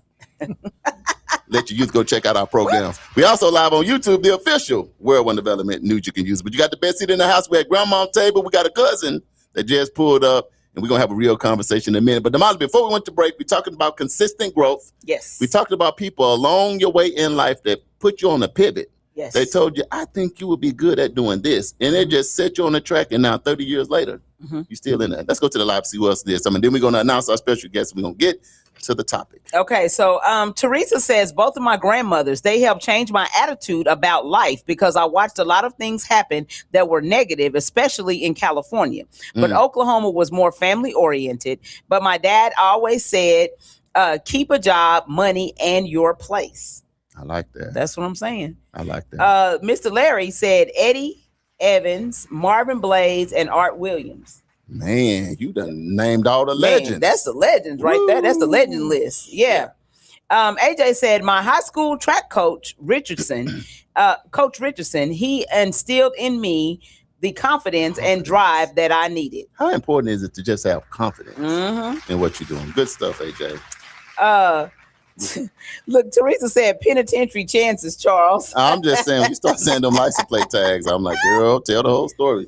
Ashley Grant is on. Hey, Good morning, what's going on, Ashley. Ashley? Over Morning. Cherokee Nation Tribal District number 5. She says, good morning, all. If you have time, come by the NTCCO building. Oh, so that's over. What is it called? North Tulsa Cherokee Community Office. Okay, building. So that's at 46th Street North and North Peoria. Today at 11 o'clock for the opening of the Elder Nutrition Program. So see, that's what we're telling y'all. Y'all got to listen to the Wake Up because there's a lot of stuff that happened and people just pop in and let us know information. So this is happening today, the Elder Nutrition Program grand opening. I've been hearing them talking about it. Right. How old you got to be an elder? That's what I was going to ask officially. 55. Oh, I'm in there like swimwear. 55. Somebody let me borrow 3. I borrow. Eli looks so young. I'll give you 15 and you'll still be at 55. Somebody let me borrow 3 years and I can get over. I'll be there, Ashley. Let's go cover it and get there. Y'all can eat. I can't eat past me a sandwich outside. So look out for your boys. Right. We'll give you some water. Right. So Exactly. So we're excited today because, first of all, it's always great conversation. It's always great to be on the air talking about things that are going to actually pull and push the community forward. Right. So today we get to have our brother Eli Grayson here in the building with us today to talk about some things that that's kind of on his mind. He called us the other day and was kind of sharing some of these things. And we're like, hey, you need to come on the show and talk about this. And talk about some of the things that are going on. Of course, he has his own show. Right. Which is today at 1. You took our slot, didn't you? I did. Yeah. So what really had happened was we got evicted. We got evicted. Eli came in and said, no. Right. I want that show. You got to pay. You got to pay because he was paying more than we was paying. The Indians wanted y'all The gone. Indian wanted us gone. So the Cherokee Nation got together and said that 1 o'clock hour, unless you can pay this, y'all got to go. So now we over here at the Wake Up, and now he'll come over here to mess with us today. I know, right? Yeah. But anyway, wait, hold on just a second. So Yoli wants to know what is the address.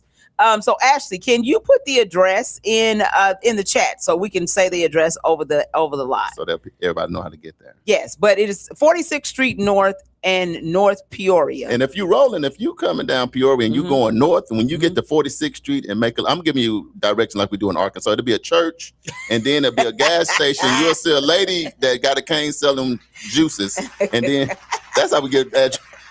When I used to get here and they go 51 to 75. Then you go to Arkansas, they say you go down by the church. Then you turn by Mr. Hempstead and them. There's a bubble gum shop right there. They're right across the street from the fireworks where Miss Lacey used to live. Then I'm right there.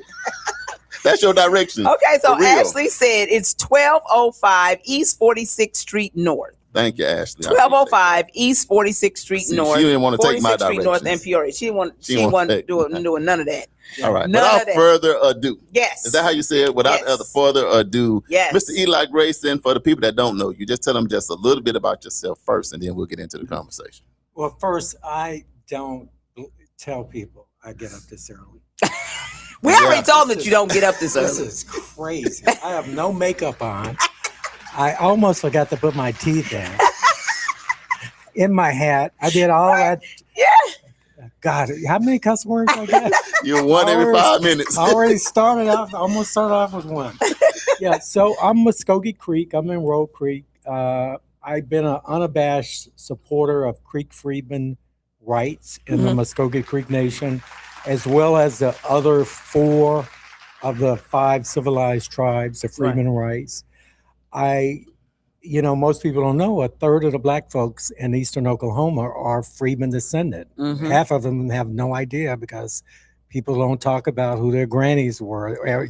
By now, Right. is grandparents that are, 3 great grandparents. Yeah. And Generation. unfortunately, in the, well, just about every community, we don't know beyond our grandparents.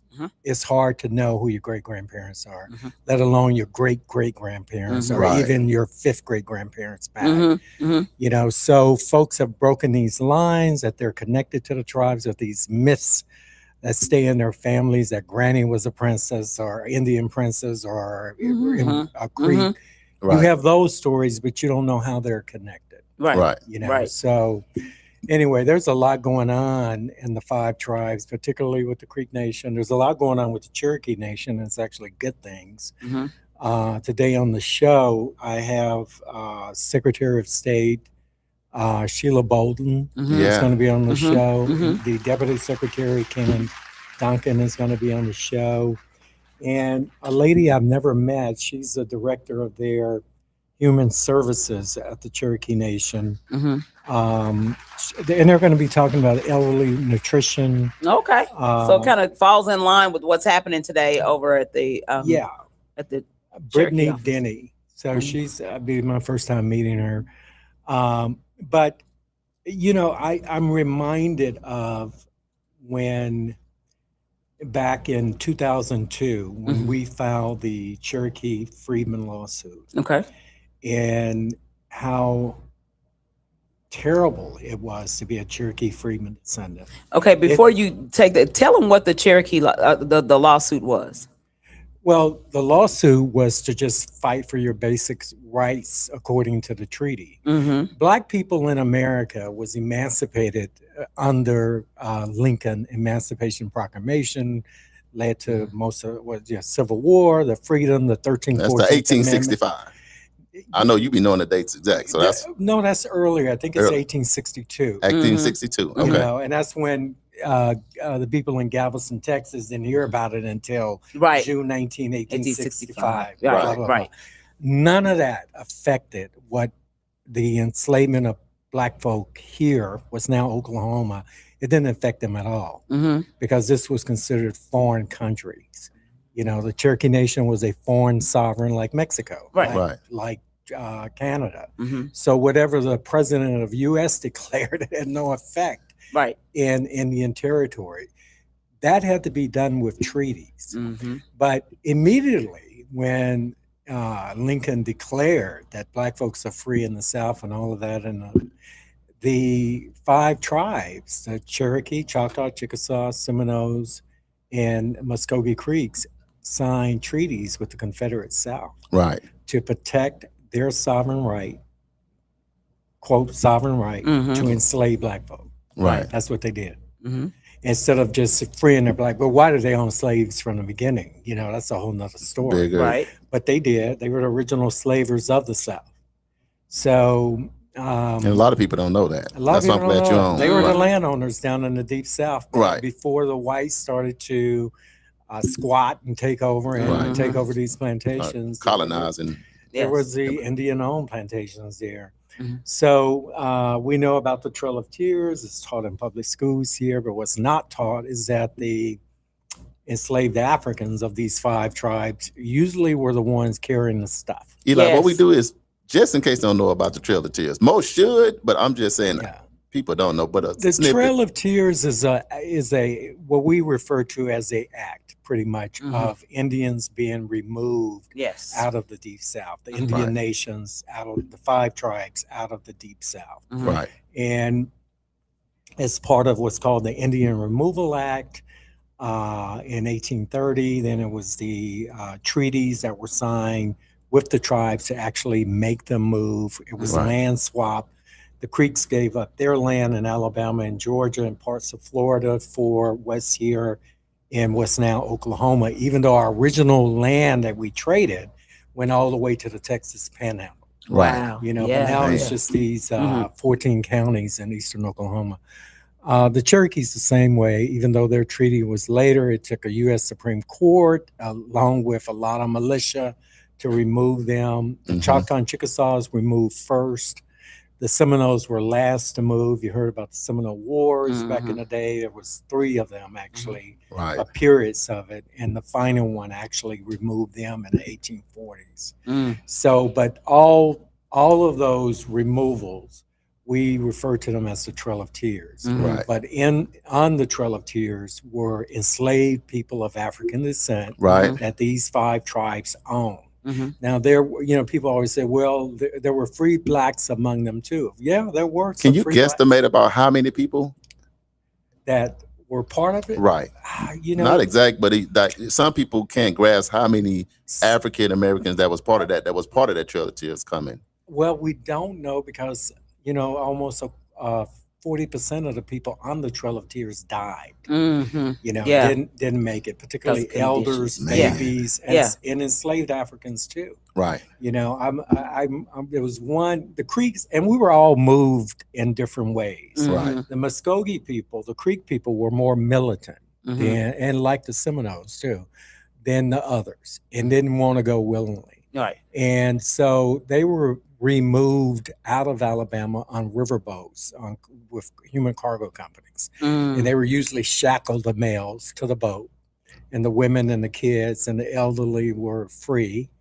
And they were put on riverboats down in Pascagoula, taken to New Orleans, up to Baton Rouge, on up to the Arkansas River, on out to this area, and finally dumped in the Fort Gibson, Fort Smith area. Wow. That area. And told, hey, just go that way. Go that way.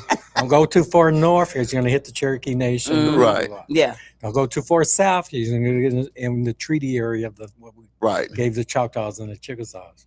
So, but, I'm reminded of the steamboat Mammoth. We don't talk about this much, even in the tribe, but we should, because over 600 people were killed on this boat, including people of African descent, enslaved. They were shackled to the boat. It made it to Baton Rouge. You were a cargo company moving them. The Creeks were 82 tribes that made up the Creek Confederacy. One of the tribes were called the Hejiti. And the Hejiti, this was their tribal town being moved. And it ran into another steamboat on October 31st, 1838. It sunk. If you were shackled, you died. Oh, wow. Yeah. I know a lot about this story because my 3rd great-grandfather was a kid. He lost his parents on this boat, but he was able to grab the mane of a horse that was on the boat that swam to shore, and he was able to make it over.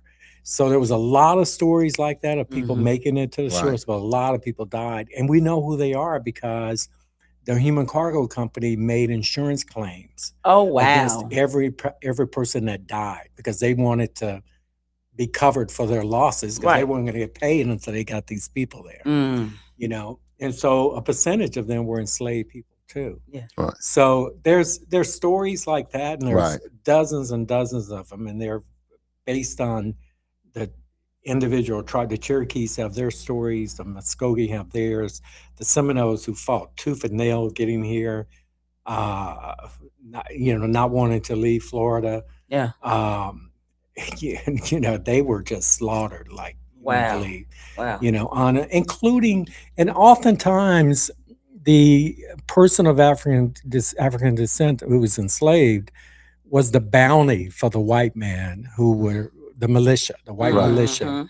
They would kill the Indian, capture the black person, and sell them back into slavery in Mississippi or Alabama, someplace like in the that. South, And so, the hardships of the Trail of Tears, to me, can't be told without telling the hardship of black folks who was on that trail too. Right. And oftentimes, their masters lived a more luxury life. Right. They didn't struggle like other Indians who did. Only 3% of white people in the state of Mississippi owned all the slaves. We don't think about that. We think the entire all everybody, white folk in the state of Mississippi enslaved black folk. No, it's just like today. How many billionaires that own 99% of all the money? That's what I would say it all the time. It's the same situation back then. the wealthy was a very small minority of people Mhm. who controlled the minds of those under them because they had the money, and the other poor folks is going to follow along, even Mhm. though they didn't own slaves, but they're going to die for that rich person to have a Right. right to enslave Right. someone. It's the same thing in the 5 tribes. Right. Only a small handful of Indian families participated in enslaving black people, but the tribes themselves benefited as a whole Mhm. Right. because of the way that the tribal economy worked. Right. Now, But before you take your next thought, Richie says, my grandmother was a Grayson with some roots in Muskogee and the Tulsa area. yeah, a whole lot of y'all. Yeah. So he might be related to you. Say what's You might going on, get- cousin? Yeah, I could hit a Grayson with a bat. Just go out there and swing him and hit a Grayson with a bat. So it's a prominent. It was the Grayson family was slavers, Mhm. and a lot of black folk who are Creek Freedmen Descendant as well as Choctaw Freedmen Descendant, Cherokee somewhat, are connected to about 5 Grayson families Oh, that were wow. enslaving most of all the names of what you see on the dolls rolls as Right. Grayson people. Mhm. Right. It was really just 5 families that were connected through kin. Oh, okay. So, but what I was going to say, it's also important because we get this a lot where Indian people, well, I wouldn't say Indian people, I would just say the folks that want to dismiss slavery in Mhm. Indian territory Right. as not being that bad. It wasn't as bad as what went on in Arkansas Mm-mm. or what went on Right. in Louisiana. And the black folks wanted to be enslaved by the Indians type of thing. I've heard it all. I know. I've I'm heard like, it all. what Yeah. planet so, are you from? Right. Right. So there was a difference, Mm-hmm. but it wasn't because it was easy. It was based again on wealth and status. Mhm. I always give this example. If you were in Mississippi, where I actually grew up, Mhm. if you were in Mississippi and you were a slaver, with say 500 enslaved black folk, Mhm. and they were working your 10,000 acre plantation. Right. The key is to say they were working your 10,000 acre. You own the land, Right. Right. Okay. Uh-huh. as well as owning the 500 enslaved people working it too. In Indian territory, or even among the tribes, you didn't own the land. Mhm. The land was owned in common by the tribal government, held in Right. trust by the federal government, blah, blah, Mhm. blah. Mhm. You own your enslaved Africans, but you didn't own the land that they worked. You actually leased it from the tribe. Ah. So if you have to go to Chase Bank, and a lot of them did, Mm-hmm. to borrow money for next year's harvest, Mhm. so to speak, blah, blah, blah. Ooh, your You can equity. borrow against your Your enslaved slaves, people yeah. as well as the land you own if you're a Mississippi slaver. Ah. But in Indian territory, you didn't own the land to put up for collateral. Right. You only owned that black person. Right. Wow. So when the Civil War broke out, and you can kind of understand what these prominent slaver Indians were thinking, I don't own this land. So if we free these black people, all my wealth is It's entired gone. into Yes. humans. Yes. Yeah. And if they go free, then I'm penniless like they are when they're Mhm. free. Yeah. And that's exactly what happened. Right. So even after the Civil War, you have this Mississippi slaver who still owned his 10,000 acres. Yes. Right. He didn't own it enslaved, but he can then say, y'all can stay and sharecrop Yes. or whatever. Yes. Because he owns the land. And yeah, wasn't like that here, Mhm. because they didn't own the land. Once that black person was freed, that black Free to person go. was free. Mhm. Right. But the difference also is that the timing too, and these are foreign sovereigns back in the day. It was more so then than it is now. Right. So when the war broke out and the effects of the war didn't necessarily in the 13th to 14th Amendment, and we talk about all of that when it Mhm. comes to black folk in America, as well as emancipation, none of that affected the enslaved people of Indian Territory. Mhm. It had to be done by a treaty. It Right. had to have an agreement like Trump is trying to do with Iran. Yeah, right. Mhm. You know, Trying to come up with an agreement. Trying to come up with an Need agreement. to get through this canal to get to some of this oil. So in 1866, at the end of the war, and mind you, these 5 tribes allied with the Deep South, And there was a split here because of Civil War battles all around this area here. Just a mile north of here was 2 battles that killed a lot of black folk. Wow. So, but Where was it? It was a mile from here, 2 miles. Just a mile from here. There's over. I believe they always say it's about 600 people who were slaughtered by the Cherokees, and they were mostly enslaved Africans following Obethala to Kansas. There's 2 wars. Wow. One that would be over in what's now the Osage country, Right. and the other one just north of Turley here. Man. And so, and the Indians were captured, who was the Union-friendly Indians. But if you were enslaved, the audacity and wanted to be free, and you were going to die. Mm. Man, a lot of them were killed. And we talk about, this is what also is like I'm missing out of the story of North Tulsa, is that we talk about the slaughter and the massacre that happened in the 21 race massacre. That's correct. We got a very documented 2 war battles that happened in North Tulsa where a lot of black folks were actually slaughtered. They happened to be Creek freedmen, Seminole freedmen, Choctaw Chickasaw freedmen, Cherokee freedmen who were following a chief of ours named Obethala. We know him as Ogouge to Kansas.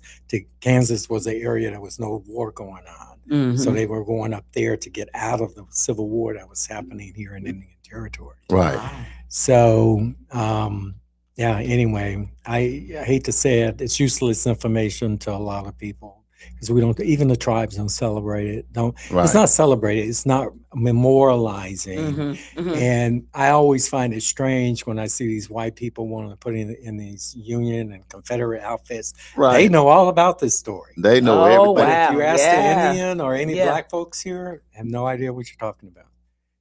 Right. And Well, so, is it because it was such a heinous no. mess?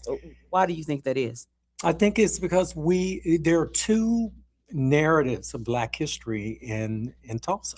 True. Right. You got the True. state Black history narrative, Mhm. and then you have the Indians Black history Mm-hmm. narrative, and they often contradict each other. Ah. And unfortunately, when it comes to the Black Indian narrative for decades, Mhm. and man, I used to be hated back in the early days of fighting for the freedmen because I would tell people, I don't give a crap about your Indian blood. Mm-hmm. He didn't cuss. You see that? Yeah, see? It almost came. It filtered itself. You know, it was another word that I used. It was hot too. He filtered it. I said, I'm gonna go to the live real quick, Eli, and right back to you. Brenda Harbin said, my grandmother was Cherokee. She got her number at 5 years old. Mm-hmm. You see Uncle Brian? Yes, Uncle Brian said that there was a Bobby Grayson who had an after-hours club in Taft that my grandfather knew very well and was really good friends with. So that some people know some of the Graysons. John Prince says Adams was a big indigenous family in Beggs, Oklahoma. Yeah, that's my cousin. What? Yeah. Good small world. My dad is from Beggs. Okay. You got Okay. one more. The Graysons and the Beggs are from From Beggs area. yeah. Okay. And then Vicky Carter says, have you heard of Lumbee tribe? Lumbee tribe out of North Carolina. I work for Harvey Goodwin Jr., owner of Two Hawk Employment Services. He talked of his dad being killed and their property being seized. Yeah. Okay. So God bless you. I do know the Lumbee, and I know Lumbee members, and they just got their federal recognition, and it was done actually through Trump just last year. Really? But I don't want to get into other Indian stuff. Yeah. Right. There are 500 and some tribes, and we ain't got that time. Right. So, but God bless you, learning all about that. But that's not what this is about. Right. Yes. So I forgot what I was going to tell you about the. Well, first we was talking a little bit about you have these wars going on. They know about. They were the Confederate I was going into the 2 narratives. Yes. Here, Yes. Right. 2 narratives. So even the Greenwood story is 2 narratives. Mhm. I'm just listening to this brother on just social media this morning Mhm. describing the race massacre again and the great advances of Greenwood, and did not mention anything about the freedmen of Indian Territory receiving 3 million acres in eastern Oklahoma, Oh, my Wow. goodness. which leads to the wealth of Greenwood and Bowley and Rentisville Mhm. and all the other, Taft black in the early towns. days. Yeah.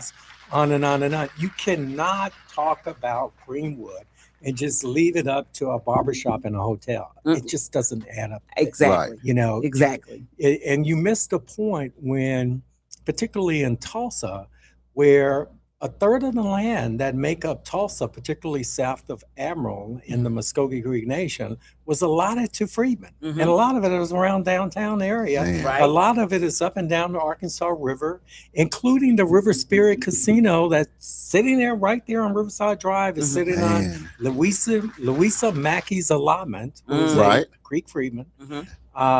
We miss all of that when we leave out their stories. Unfortunately, it goes to the state Black narrative. State Black folks don't know this history. Wow. Indian Blacks are just beginning to wake up to it, to kind of remember it from DNA to stories like this, where this guy that mentioned Taft, on and on. Everybody knows there's a connection, kind of some, but they don't know how. You know, it's like if I say this guy, Bobby, well, who was the U.S. president when Bobby Grayson lived?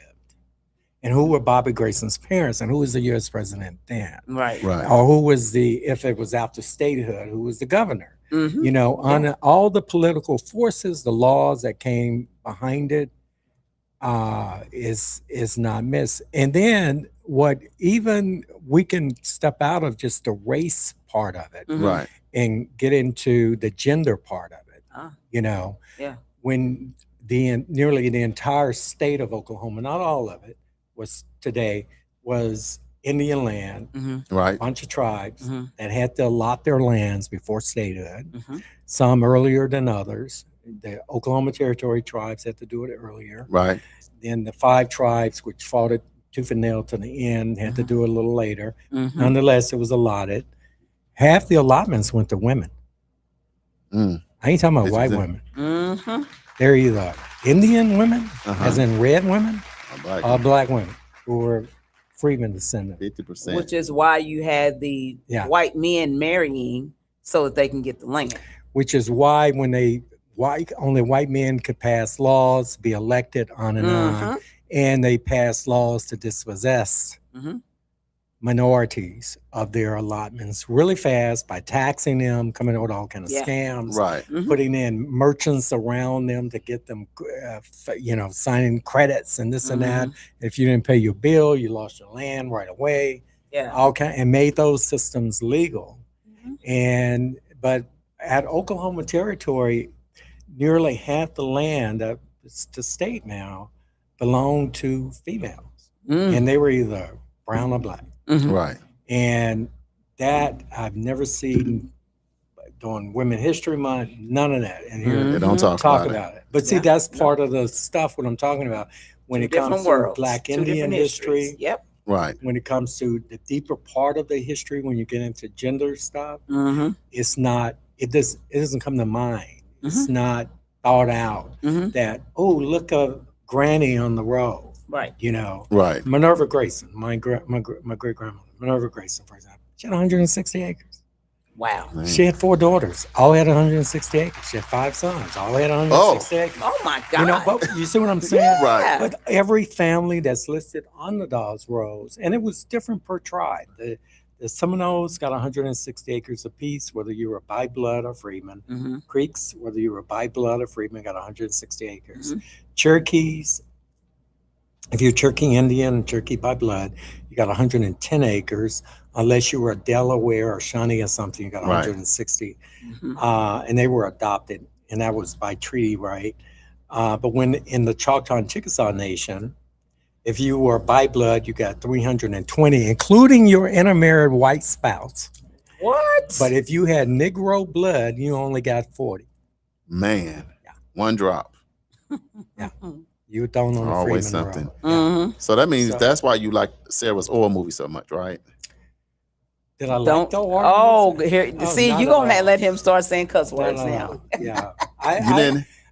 If it was anything about it that you was like that, you got that right. Yeah. If because it brought up a conversation. Okay. And that was Yeah. But unfortunately, because we can have the conversation here in Indian Territory and correct the narrative. Right. that movie showed nationwide as well as worldwide. Yes. And those people don't get to hear the truth. So they believe that a white man can have a little black girl running back and forth across the state of Oklahoma during Jim Crow days, and her black daddy was okay with that. Right. That was the most pervert looking stuff I've ever seen. I was like, what kind of child molestation crap is going on And there? she's happy and she's smart and she's all articulate, everything that you're like, Yes. Hollywood. Yeah. You from California, that's Hollywood stuff. That ain't even Hollywood. That's beyond Hollywood. That's AI. That's AI, intentional. I don't know what that is, but I was like, how did they even? And we tried our best to talk to the producers and hey, this is not. And to come up with this narrative that she has some barren land. Right. And the Rector allotment, Sarah Rector's allotment, which is out in Creek County on the border of Indian and territory and Oklahoma territory. The Cimarron River runs through it. And on one side of the river are 30-foot cliffs that are magnificent. And then these cliffs drop into this river that's unbelievably clear. And then this beautiful. flat land of beautiful trees, all of that. It'll be a great place to build a house. Right. It is a beautiful, beautiful piece of property. It wasn't barren land. Like they depicted. Yeah. Now, what they were trying, I think, say was that the freedmen children called minors and newborns were assigned their lands after 1904 because of something that happened where there was a surplus of land and a bunch of kids born. And the Creeks and the Cherokees were complaining about, we got all these kids that's not getting land. Why can't they get our surplus land? So Congress extended the allotment period beyond 1902 and 1904 and allow the children to actually come in and be enrolled as minors and newborns. So they ended up with the lands that were inaccessible is the word. You have to think. Not we're talking undesirable. about, we're talking about before statehood. There's no road. There's no expressway to Oklahoma City. You know, there's no creek turnpike. None of that. Horses and wagons. There's no bridges across the Arkansas River. None of that existed. You had to use ferries to get back and forth. But see, this is the problem we have when we're talking about history and talking about stuff. We're trying to understand it from our own experiences. And if you want to learn history, you're going to have to learn not just the person's name. You're going to have to learn what their clothes were, how they washed their clothes. There's no washing and drying. Get into the culture. How they communicated with their neyghbors. Their neighbors could have been 5 miles down the road. It wasn't no screaming. It might be a few smoke signals going up. But it wasn't none of that. It was just 5 miles took most of the morning to get down there to tell the Sunday gossip of what happened. You know? That type. You see what I'm saying? Or the horseback buggy rides in the back of a horse. That's how people lived in those days of the allotments. There was no roads for most places. There were trails. You know, but there was no major highways because there was no cars. And so if you don't kind of understand that, then you kind of miss when they assigned these lands out and when they were called undesirable. It wasn't because they looked like the desert. It's because they were full of blackjack oaks and post oaks and stuff like that. And there was no roads other than the creeks and the rivers to kind of get there. And then you're looking at it from a map. You know, so you know how that looked. And it's handwritten probably. That you have to know, okay, how do I get there? You know, because these little towns didn't exist. You know, but I just know it's over there. But what also the allotments did, which was kind of a scheme of the federal government, if you had, my family is a good example of it. You know, my grandfather, Eli Grayson, his allotment is between 31st and 41st on Mingo, right here in Tulsa. I see like the Hicks Park. That's my grandfather's land. In that neighborhood that runs in there. Everywhere around it are his siblings, some of them. And then around that was his uncles and aunties. You know, that triangle that make up the highways there, the 169, Yeah, yeah. 144. Uh-huh, all right that. there. Yeah. All that in that triangle was Grayson land. That was my relatives, actually. Mm-hmm. Mm-hmm. Okay, but they had other siblings, including their parents. Mhm. Allotments were down in the Beggs area. Okay. Okay, you see how they separated Mhm. families? Right. Yes. You know, Yeah. and so everybody got 160. You have to remember 640 acres is a square mile. Yes.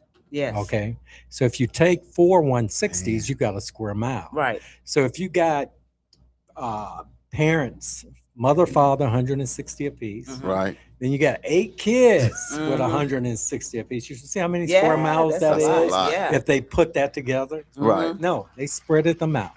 And what was terrible, it was particularly is when you had kids. Sarah Rector is a good example of it. Right. Her parents' allotments were over near the Taft area, except for father got a little bit in the Cushing oil field too. He had Mhm. oil and gas too that nobody talked about. Mhm. But here the parents are in Taft, and Sarah's 80 miles away over on the other side of Creek County, what Man. became Creek County. Right. You see what I'm saying? And another brother somewhere else, and then cousins and stuff everywhere. You Mhm. know, if you look at the Creek Nation map, I have family, direct family, Mm-hmm. all over the map Mhm. of the 14 counties, literally all over. And I Wow. and they were family. Right. I can't understand why the Dawes Commission Mhm. couldn't put these people in family groups together. Right, Like, right. why did you separate? Because it was an easier way to dispossess them of their land. There you go. Mhm. And they know that if you're a mom and dad and you got to work this land over here in Taft, There's no you way you ain't gonna thinking be- about yeah. no 2-year-old's land that's over in now Creek County on the Right. eastern side until there was oil and gas discovered on it. Right. Right. You know, had there not been the Cushing pool, she probably would have lost it doing taxes, because that's how they ended up going. Well, if you're not going to pay these taxes, like the Freedmen kids were told they have to pay, Mhm. Right. then you're going to lose this land. Yeah, Eli, for the sake of time, because we still got a good 15 minutes, I want to get into what was passed by the Supreme Court a year ago and what's going on a year later. We're coming up on July 27th Okay. Yeah. of last year, Mhm. when the Muskogee Creek Nation Supreme Court ruled that the Creek Freedmen are indeed citizens of the Muskogee Creek Nation Correct. and must be enrolled. They have a treaty right in Article 2 of the 1866 treaty that set 5 guidelines for what was to happen with black folks. One, Right. it told the Creek Nation, this is the treaty, Article 2. Mhm. And I'm going to paraphrase this so folks can understand it.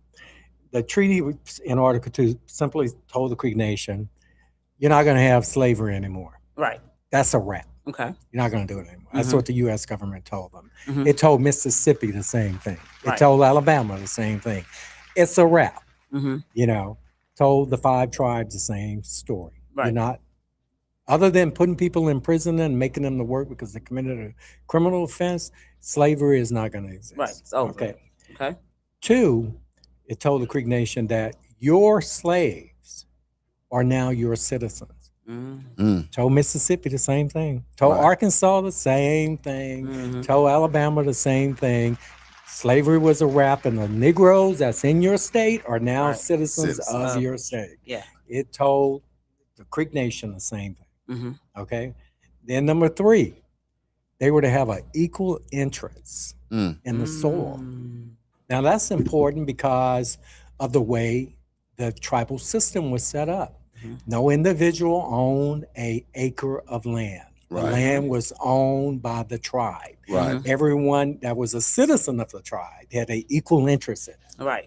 And so the way our tribe was, you went to the council or Mhm. your Miko at the time, your head of your tribal town, and you say you needed 1,000 acres to do your harvest, Right. whatever you want to do. And then it had to be approved by the chief and the council, blah, blah, blah, which was no problem because you had a right to use it if Mhm. somebody Right. else wasn't using it. Mhm. The lease was only for 2 years, and every 2 years you had to renew it. Mm-hmm. Okay. So if you died, that was the end of the lease. And so any improvements on it went to the tribe. But if you had a wife and kids and stuff, they can then petition the same people over again. Right. We want to extend another 2 years on the same property. Wow. But you never owned it. You never paid taxes. You never did any of that. That's why we didn't have homeless people. Mm. You know, there was an See the equal difference? interest in the Right. soil. Right. And they told the tribe that your enslaved Africans and those free among you that are Black living among you would have an equal interest in the soil. Mhm. That's why that was important. That was three. Number four was that they would have an equal interest in the national fund. Mm. Ah. So, Yeah. and the way these tribes are set up is that, say, the Creeks are worth $1 billion, Mm-hmm. and we got 100,000 members. We all have an equal share of that $1 billion, even Right. to this day. Mm-hmm. You know, and so when you become a tribal member, you become part of the equal interest in the nation's fund. Mm-hmm. The chief doesn't have more than you have. He gets a salary for doing his job, stuff Right. like that. But overall, whatever the tribe is worth, you have an equal share of that worth. That's what it is to have an equal interest Right. in the funds. You Right. know? And if there's a per capita payment or some type of payment, you get your equal share. Right. You know, and that's just the way that was set up then, and it's the same truth today. Mm-hmm. And then lastly, and it has more to do with the federal government than the tribe, but it applied to the tribe, was that they were to be treated the same as the Indian. Right. The Indian was to get a headache. Mm-hmm. The freedmen were to get a headache. Mm-hmm. You know, same thing. Mhm. It's this, and the U.S. government was to treat them exactly the same. Right. Those are the 5 conditions found in Article 2 of the 1866 treaty. This is what the courts actually ruled on. Basically, when I first got involved with this, Mm-hmm. the tribal leaders at the time were saying the treaty didn't matter. We are organized under what's called the Oklahoma Indian Welfare Act of 1936 or whatever it was. And that's how our tribal government is organized. The Old Creek Nation doesn't exist anymore, blah, blah, blah. And that was the argument up until the McGirt ruling. You know, and I would always, I was a treaty person. I was like, Right. an act of Congress could be rescinded, amended, or changed at any point in history. Right. You're organized on the act of Congress that Congress can say no longer exists today. Right. Then you ain't organized no more. Right. You disorganized. Right. Okay? Right. You know, but you got a treaty. Yeah. Right. And treaties are law of the land, and Congress has never gone to the Creek Nation and said, you wanted to end this treaty? We want to end this treaty. Let's both vote on it. And if we both say agreed, then the treaty is no longer valid. Right. They've never done that. Never Right. done that. Right. So the treaty is still valid. Right. That's exactly what the McGirt ruling was about. Mm-hmm.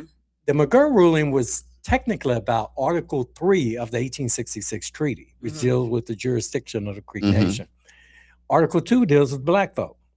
Now, I don't know, and this is what the judge said. I don't know how you skip through 1, 2, and go straight to 3 without going through 1 and 2. Yes. and dealing with the Black folk. Right. Right. Right. You know, Right. and not think that's valid, but Article 3 is valid. Yeah. You know? Yeah. And so the ruling for McGirt, it was initially Murphy at the time. The ruling from McGirt, though, was really the foundation of why the Creek Freedmen won their case on July 27. Now, mind you, I have to say this. This was the second court that confirmed their citizenship. Right. The Creek Nation Court is made up of 2 courts, the lower courts, which are called the District Court, Right. and then the Supreme Court. Mhm. If you don't get your satisfaction in the District Court, you can Then appeal to to the Supreme Court. Right. Yeah. The Creek Just- Freedmen won in the District Court. Mhm. The tribe appealed it to their own Supreme Court. Right. And then have been ignoring it since July 22nd. And if you want to talk about the Man. greatest threat, leaders always talking about what is the greatest threat to Indian sovereignty and all this stuff.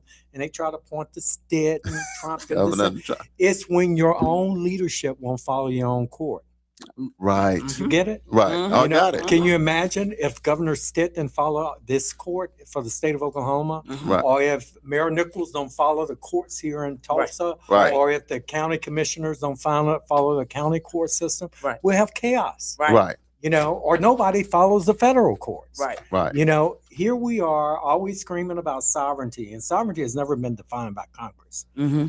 folks need to say that, because I hear all these politicians, I support sovereignty, and they bring them on my show. Can you define it for me, brother? Right. And it better make sense, Mhm. because what you're just repeating is something you heard, but you have no idea what you're talking about. Mhm. Sovereignty today is often defined by the will of whoever's sitting in the principal chief's office. Wow. Mm. It has nothing to do Yeah. with law. No. It's what they want. Mhm. And if Subjective. these chiefs today don't want black folks in their tribe, they calling it sovereignty. Mhm. But Right. it's not based on law, because the law says something else. Mhm. So it's been 1 year, Right. and we've seen all these politicians line up with this tribe Right. as, oh yeah, taking pictures, begging, blah blah blah. I can keep going down, Mhm. and yet the so-called sovereignty of the Creek Nation is the knee on the Creek Freedman's neck, Ooh. because it's what the leadership wants. Mhm. It has nothing to do Right. with law. Nothing to do with They law. got a Yeah. court ruling, Mhm. and then they use the excuse, we have to put in place how we want to enroll the Negroes. Mhm.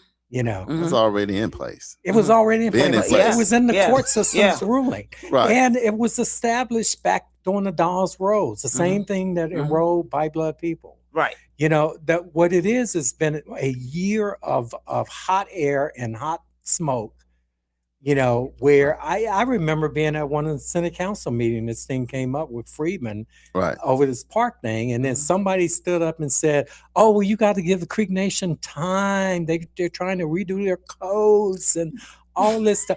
Can you That's imagine? all in what came down from the court. Yeah, no. This is what happens to black folk. Mhm. Right. Mhm. When white folks don't want to do, who are in leadership don't want to do. This is what George Wallace did. Mhm. Yeah. Mhm. When Right. it came to the universities and stuff like that in the state. Right. Yeah. This is, I Same always look thing. at people and go, you got a George Wallace move going on. I don't even know, yeah. So Eli, it's Yeah. a more a capital thing or a race thing or both?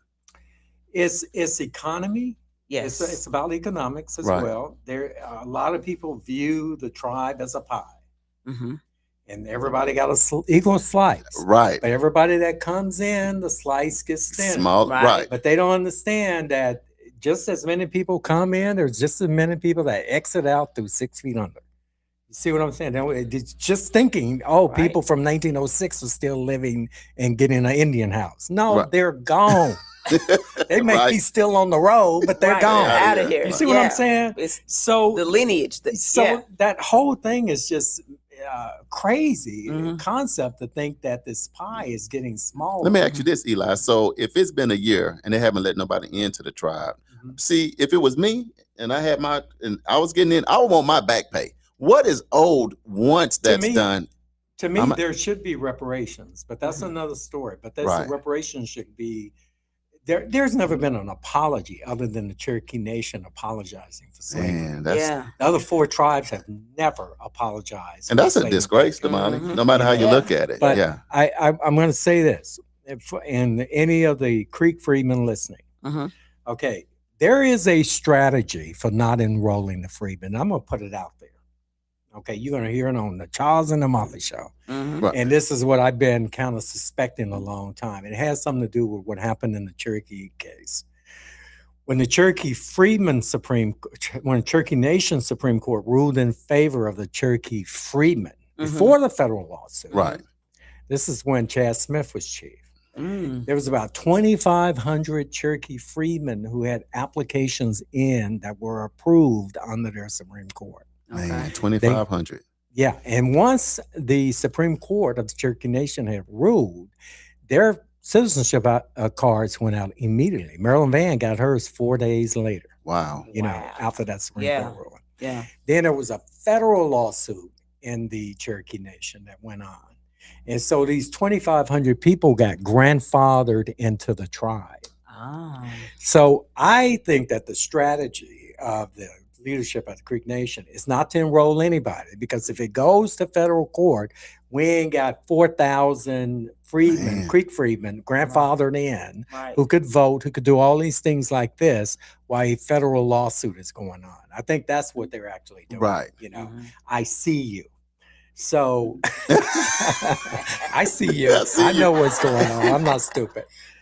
So but here's the thing. as long as there's no federal lawsuit that's going on currently in court, I hope the Creek Freedmen are listening to me. This is the time to get your butts on a bus, airplane, canoe, whatever you want to do. Right. You know, some of y'all are witches. Hop on your brooms. Jump on that broom right now.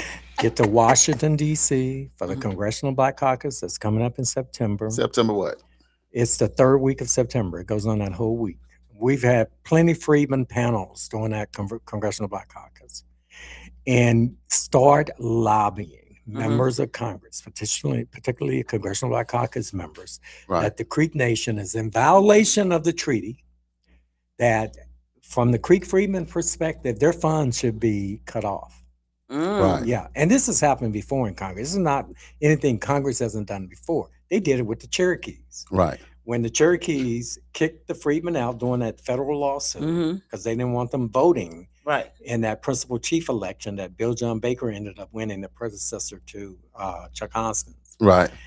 In a bill, it was called the Nehasta bill, and it had a lot to do with it. I'm still being blamed for it today. We had Congressman Barney Frank, the late Barney Frank, pass it was Mel Watts and the subcommittee on HUD pass a bill that says if the Cherokee Nation kicks their freedmen out, these are the 2,500 that were enrolled, without a federal court order, they're going to lose their HUD money, their housing money. Wow. Yeah. It was about $30 million. And during that election, this is after the and by the way, George Bush Jr. signed that into law. Yeah, it was a whole story involved in that. But Bush Jr. signed it before Obama. Yeah. It was actually last year Bush was in office. Yes. You know, and so when it became law and these freedmen were grandfathered in as long as this case was going on, they had a chief election. The Freedmen, of course, voted for Bill John Baker, and I think he won by 7-8 votes. It was so low, it was crazy. But the Freedmen made a difference because they voted. Yep. But between their primary election and their general election, the Freedmen got put out, so they couldn't vote in the general. You know, and so I called up Barney and said, "Hey, I'm going to send you an article of the Tulsa World where the Cherokee Freedmen just got put out. Can you call HUD?" Oh man. He said, "Oh yeah, and did. Cherokee funding got cut." Wow. So Congress has done this before. Oh yeah, so it's all about the money. Yeah, it's about. Oh yeah, definitely. It's always about the money. So the Creek Freedmen are going to have to put their pennies together, get to Washington D.C. Before they file a federal court, because once you file a federal lawsuit, you're not suing the tribe at that point. You're suing the United States government, And that's the different. Department of Interior. Right. And once there's a lawsuit going against the Department of Interior, Congress tends to go, you just shackled us. As long as there's a federal lawsuit going on, Nothing can happen. we can't influence the judges in any kind of way. This is a different atmosphere today in Congress with the Trump. But nonetheless, this is the way it was, you know. And so I recommend to Creek Freedmen to get yourselves together, go to D.C., not ones and twos. We need to mobilize. Droves. You need to mobilize. Show up Yeah. and show that there's more than 15 freedmen living. Yes. You know, show up at the Congressional Black Caucus Conference, other things that go on there, these Indian programs, NCAI, all this stuff. Show up and let the people in Congress as well as the Department of Interior know that the tribe is in violation of his own Supreme Court ruling. And in violation of his own treaty. They're in violation of their own treaty. They want Governor Stitt to follow the treaty. And they're in violation. And they're in violation of and Governor Stitt. You got to follow Article 3. It's the McGirt ruling, blah, blah, blah. But then Governor Stitt should be looking at them. Well, what about Article 1 and 2? You skipped over that. You just gonna take a bridge over that and get to me and then call me? No. Eli, that's why we wanted you to come on the show, because you have to be informed. You have to be aware. Then you can take action. I want to say why this matters. Okay, you can see the difference since the Cherokee Freedmen won their case and they've been enrolled and they've been active. Chiefs have been Baker, now Chuck Hoskins, 2 times in term, have been developing North Tulsa like crazy. Mhm. Right. Prior to that win, North Tulsa got nothing. Right. Absolutely. Nothing Right. from Cherokee. Right. They act like that wasn't even part of the tribe. That was Osage family. Blah blah blah. You know? Right. They ain't put no money over Right. here. Nope. You know, not a and now penny. the money is rolling in.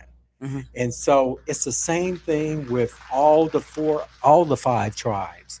When you are eliminating your black race because of racism Mhm. and economics and stuff, you're denying the black folks in Oklahoma a part of that economic empowerment. You see Right. all these Right. white Right. Indians Right. Right. with the best jobs, Yes. with this and their little town, All the business loans, Should've- all the all good that, medical, yeah, all the yeah. all the benefits. all Yes. their little towns should have disappeared on the Dust Bowl age. Uh-huh. They're thriving because Yes. of the Indian tribes, Mhm. you know, but black towns aren't, Nope.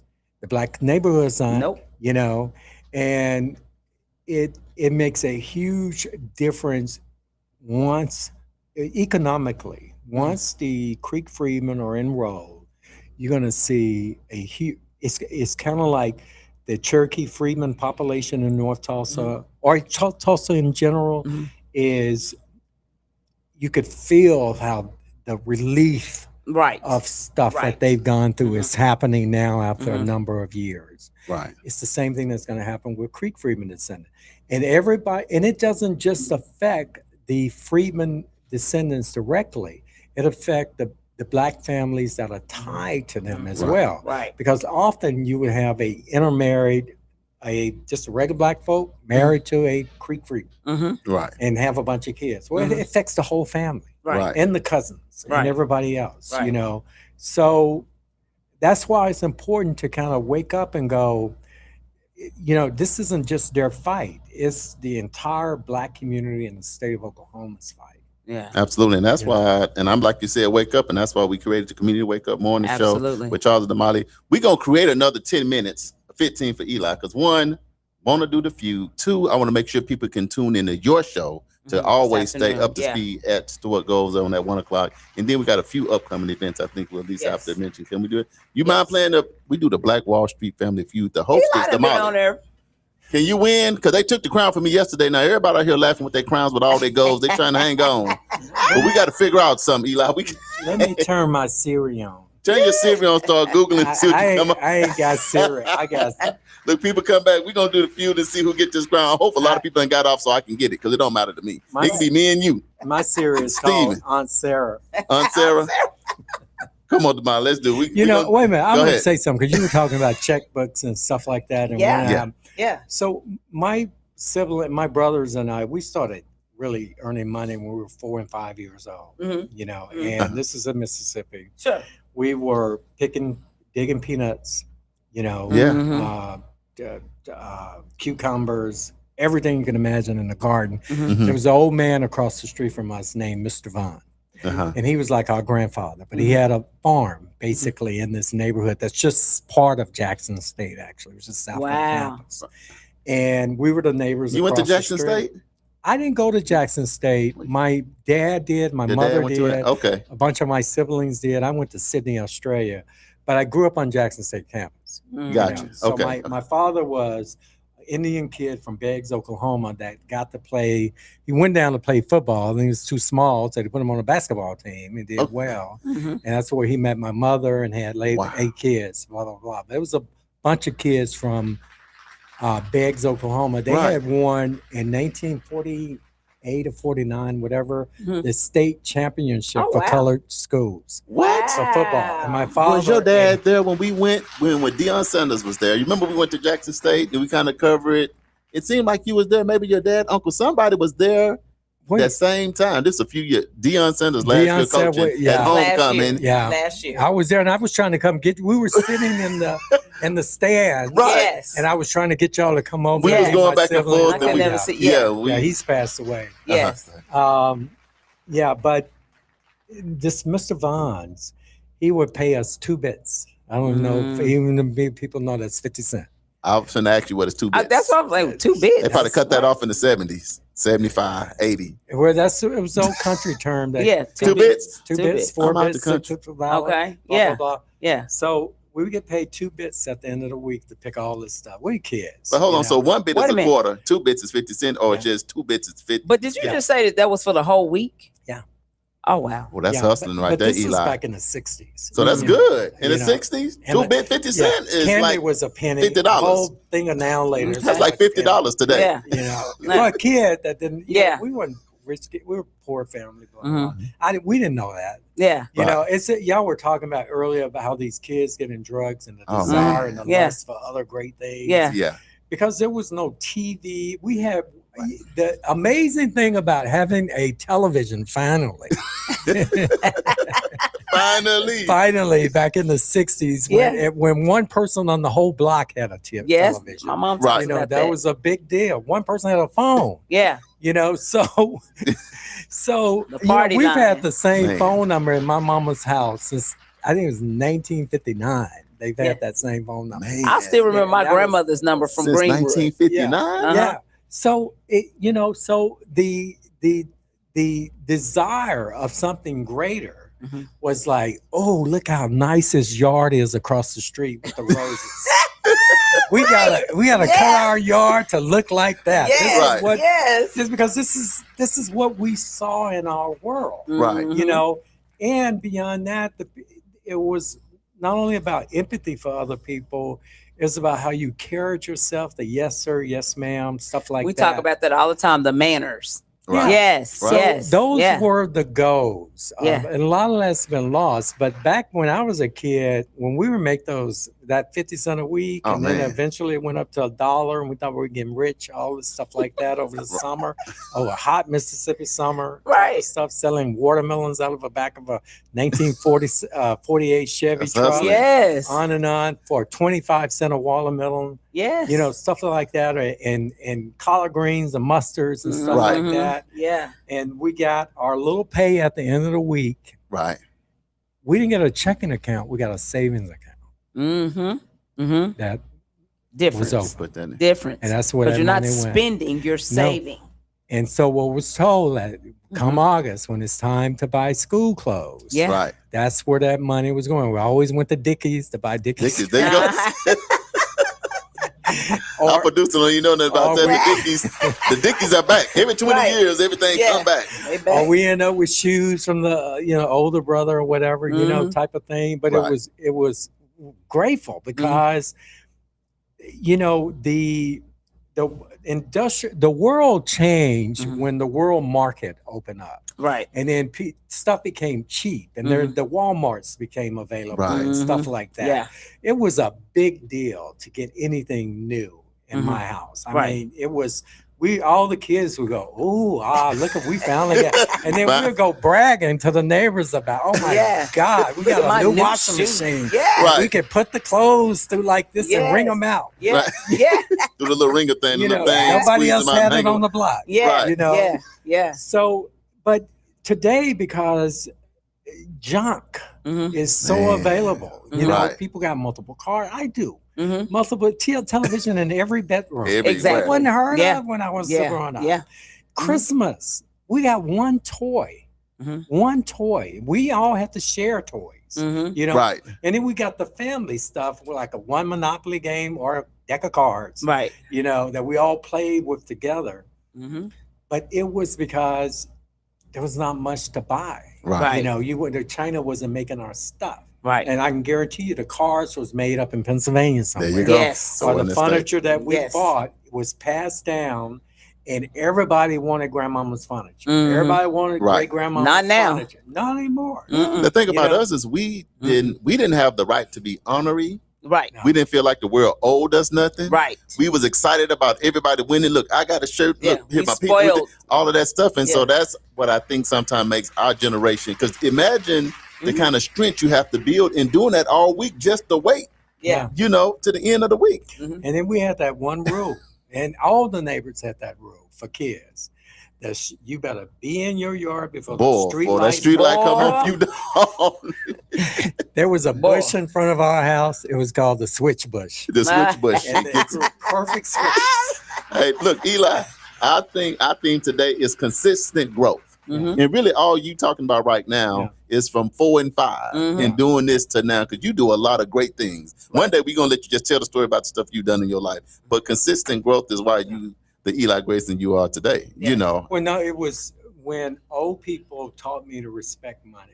You know, money wasn't. I wasn't gonna be imprisoned by it. I was to use it, but my mama taught me this a long time ago. It wasn't through a verbal thing. This is what you do.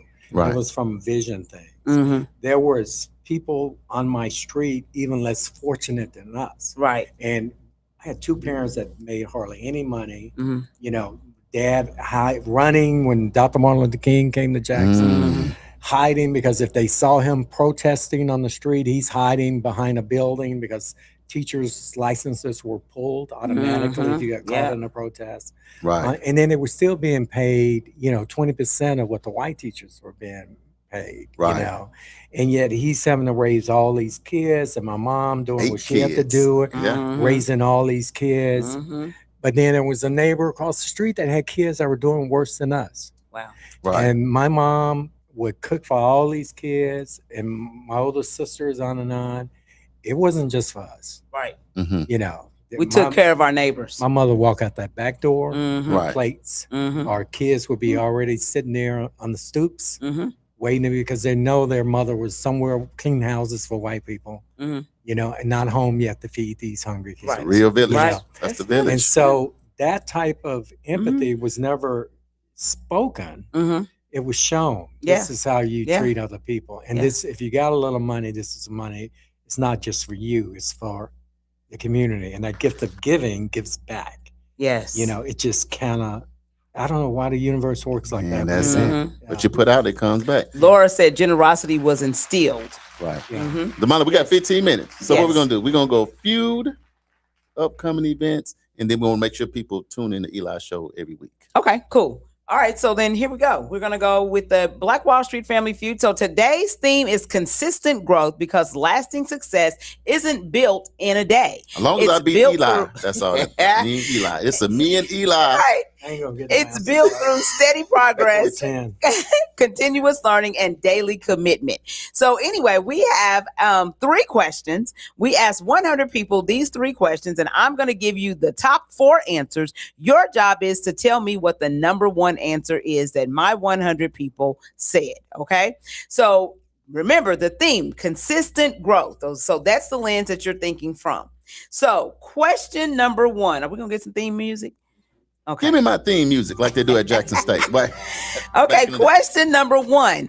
Name something people should do every day to continue growing. Is it A, read or learn something new?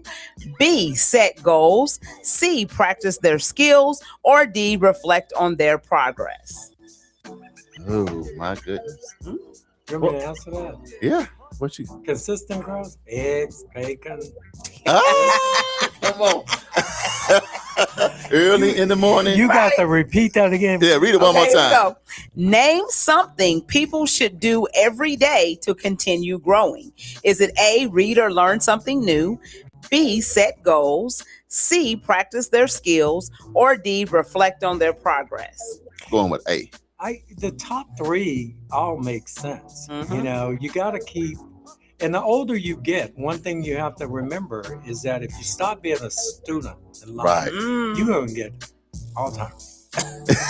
That's number 1. Right. You got to keep that brain turning. Yoli says A. Yoli said A. Charles said A. Richie says A. Look, Uncle Brian said Eli will win. Charles is going down. Mom says B. Stop it. Mom says B. Laura says D. Uncle Brian says A. And you got to set goals in life. Got to. Ashley says A. YouTuber said read the question one more time. Ashley said A. Okay. Yep. Me and Ashley rolling together. Brenda says A. Uncle Brian says A. I got Uncle Brian. Prentice says A and Brenda says A.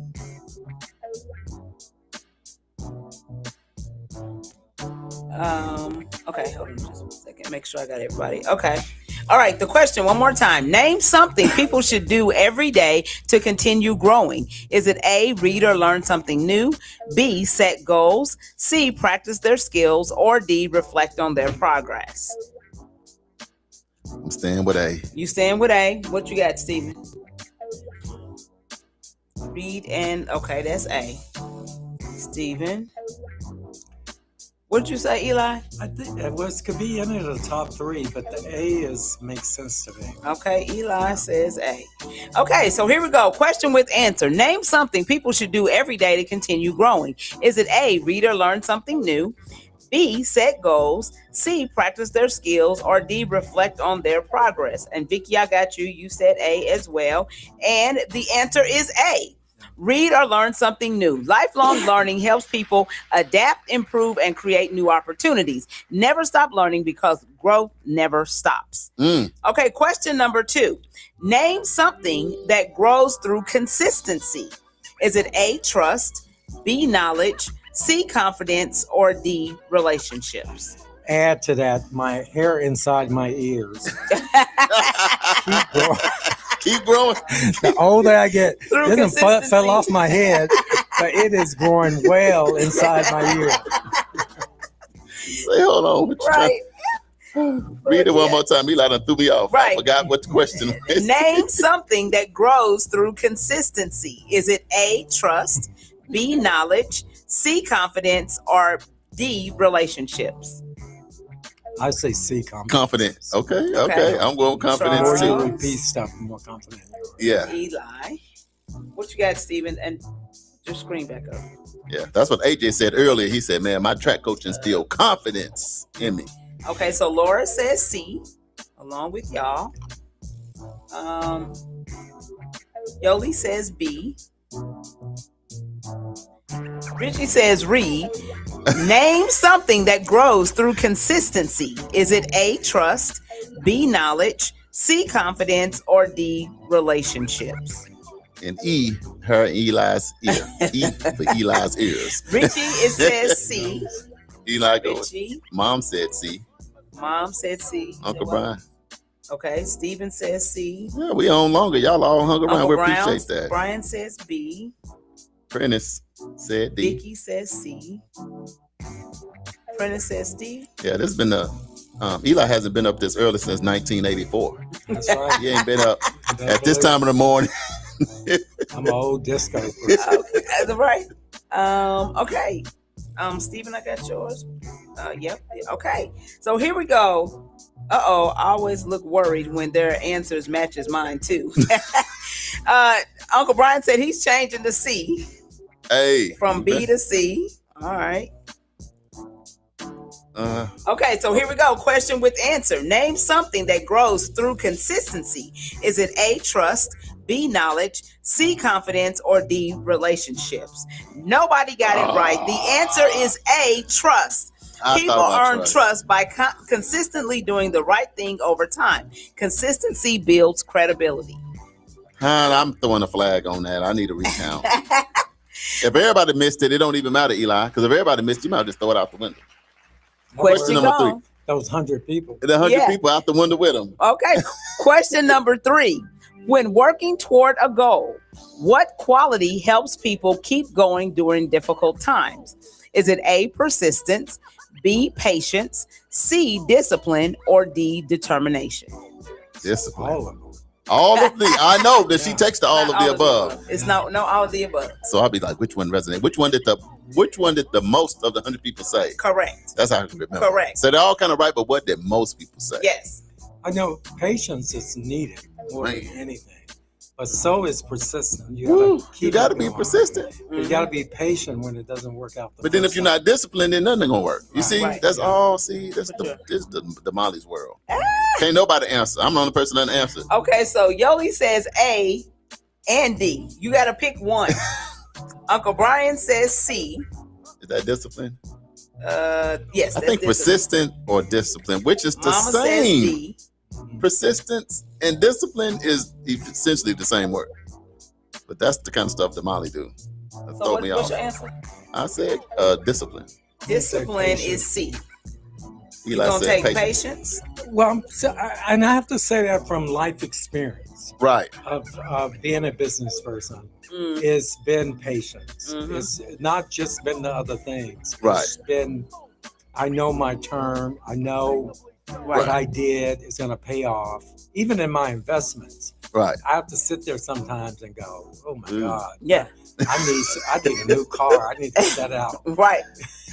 Brenda says read.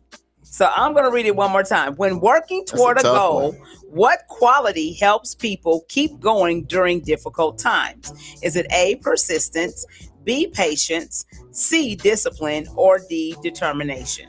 It's all of So them. you're going with B, right, Eli? Or Patience. patience, okay. Because determination Eli? is the same. You got to have determined. If you're not determined, this is a. If I've ever heard about all of the above. Prentice says A for me and D for Prentice. What? A for me and D for Prentice. You are Prentice. What are you talking about? Split itself up. Right.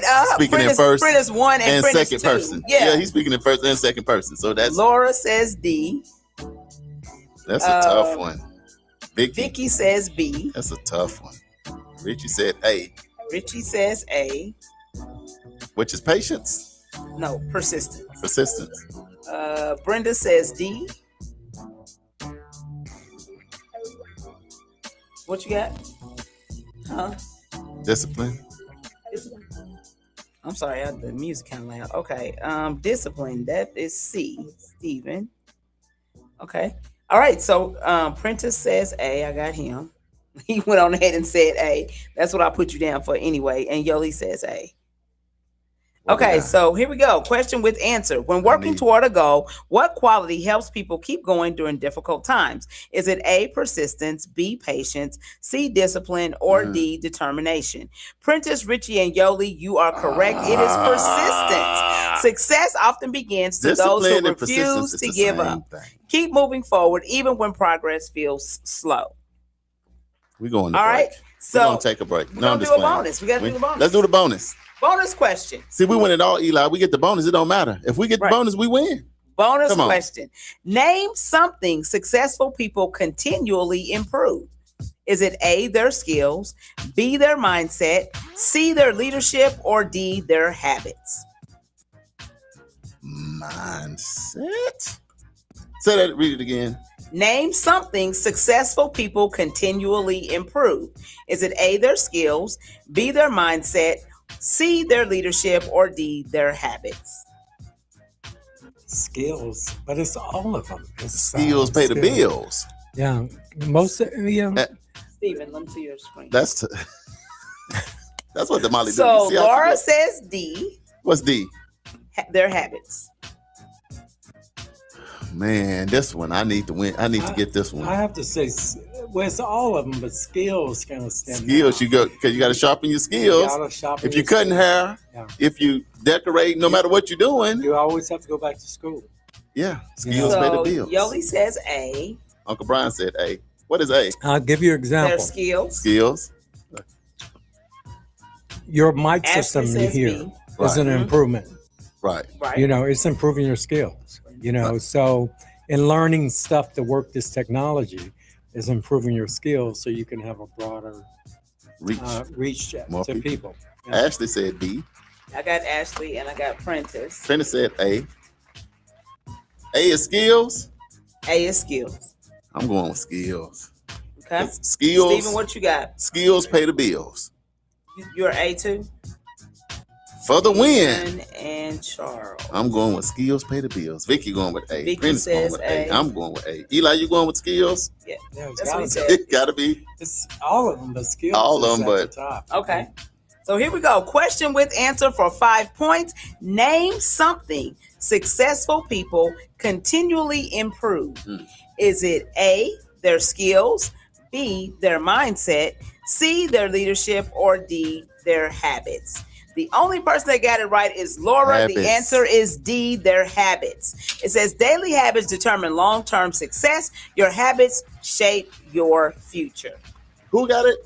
Laura did. Congratulations, Yes. Laura. Eating ice cream. Ice cream, she's in a happy place today. Yeah. She's in a happy place today. Congratulations, I would Lori. never said that. Yeah. It always got me in trouble. I didn't even think about it. Right. I've had bad habits. Look, I've been trying to get rid of my habits. Right. I'm like, man, the habits is why I'm losing and not winning. Yes. But good Granny job, used Laura. to say, "Oh, feel sorry for him. He's got a habit." Right. Right. Anyway, All right, so let's go ahead and run through our the upcoming events. So Thursday's team. look, Laura said I win. Yes, She said Laura we wins. Tomorrow's theme is going to be excellence in action. Okay. Okay, so we need to make sure that we are tuning in for tomorrow's show. And then don't forget that tomorrow is the celebration of life for Roosevelt Rose Walker. Rose Wings. Yes, Rose's Wings. His service is going to be tomorrow at 11 o'clock at the 11th hour in the Divine Love Global Outreach Church, located at 3160 South 109th East Avenue. So make sure that you are in attendance if you can. And then tomorrow, there's also going to be an event that's taking place at Langston University. Admission is free.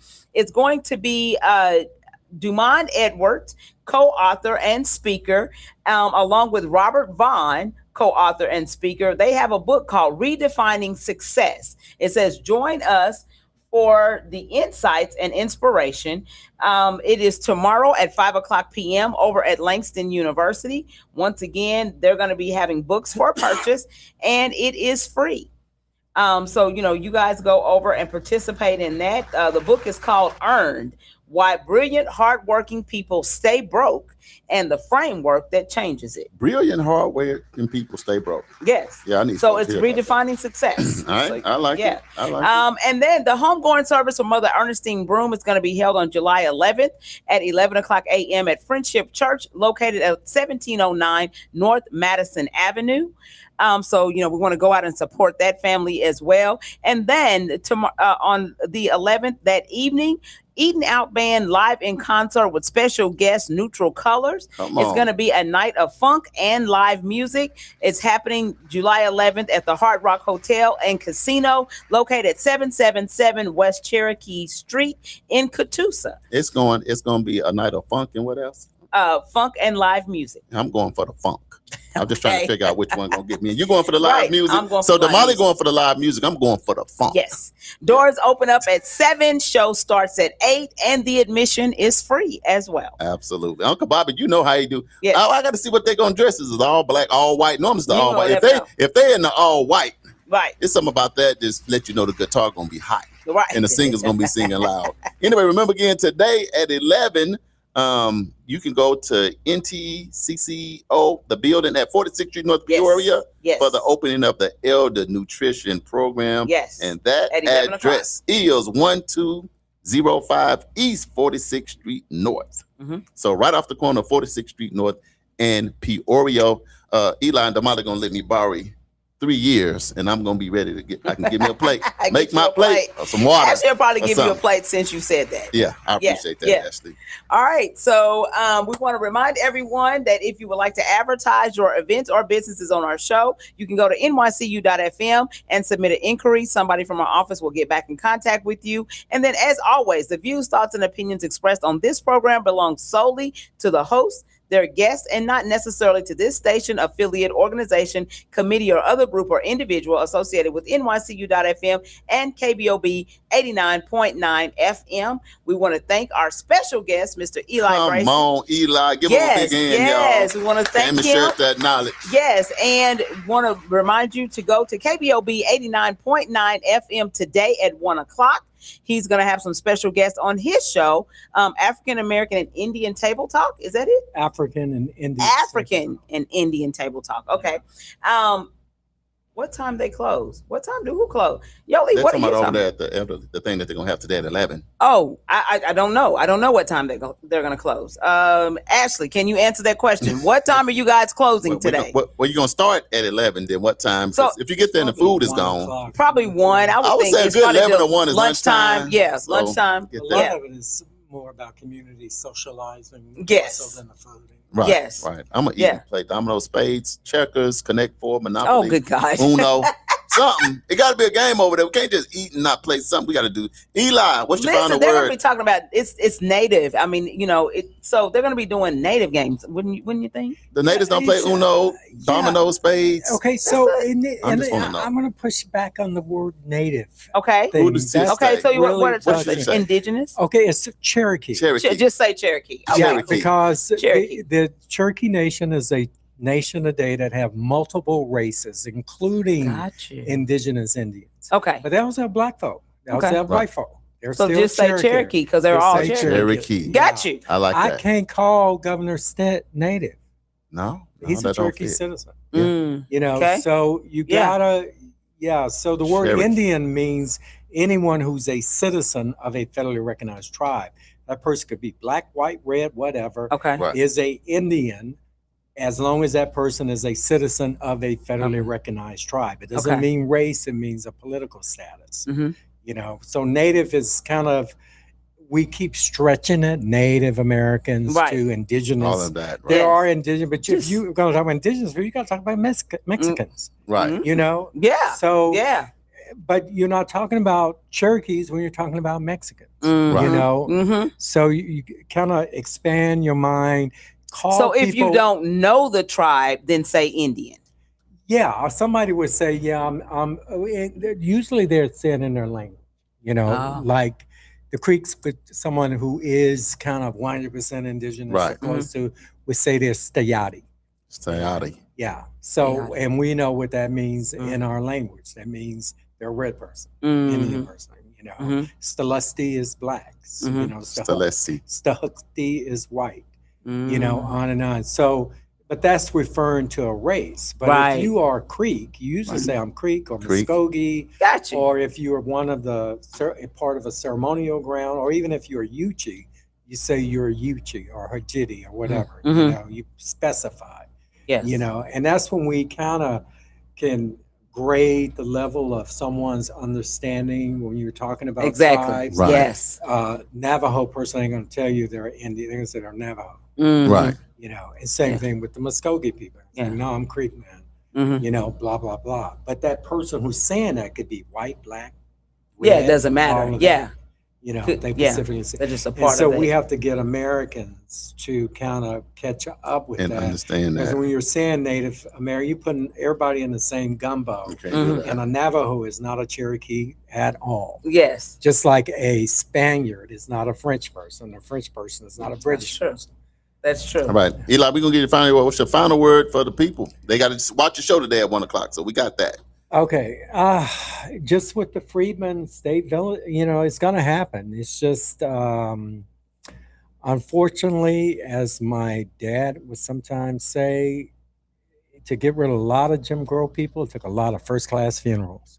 A lot of people just had to die off, and a new generation had to come up and kind of replace these antiquated Jim Crow mental, and the fight against that, because some of that wants to come back. You see that grand flock of white losers that's marching during 4th of July in Washington, D.C. Doing that. You're like, with their mask on. They got their mask instead of hoods. Right. And the only thing I'm thinking about, what police officer were you from? Exactly. Like, you ain't, regular banker from, Bristol, Oklahoma. Right. You look like you cop from someplace. Right. With that confidence walking around like that. All right. Well, Eli, again, we appreciate you, man. We love you, man. We appreciate your work. Thank you for getting up early, because when the rooster crowed, it said, Eli!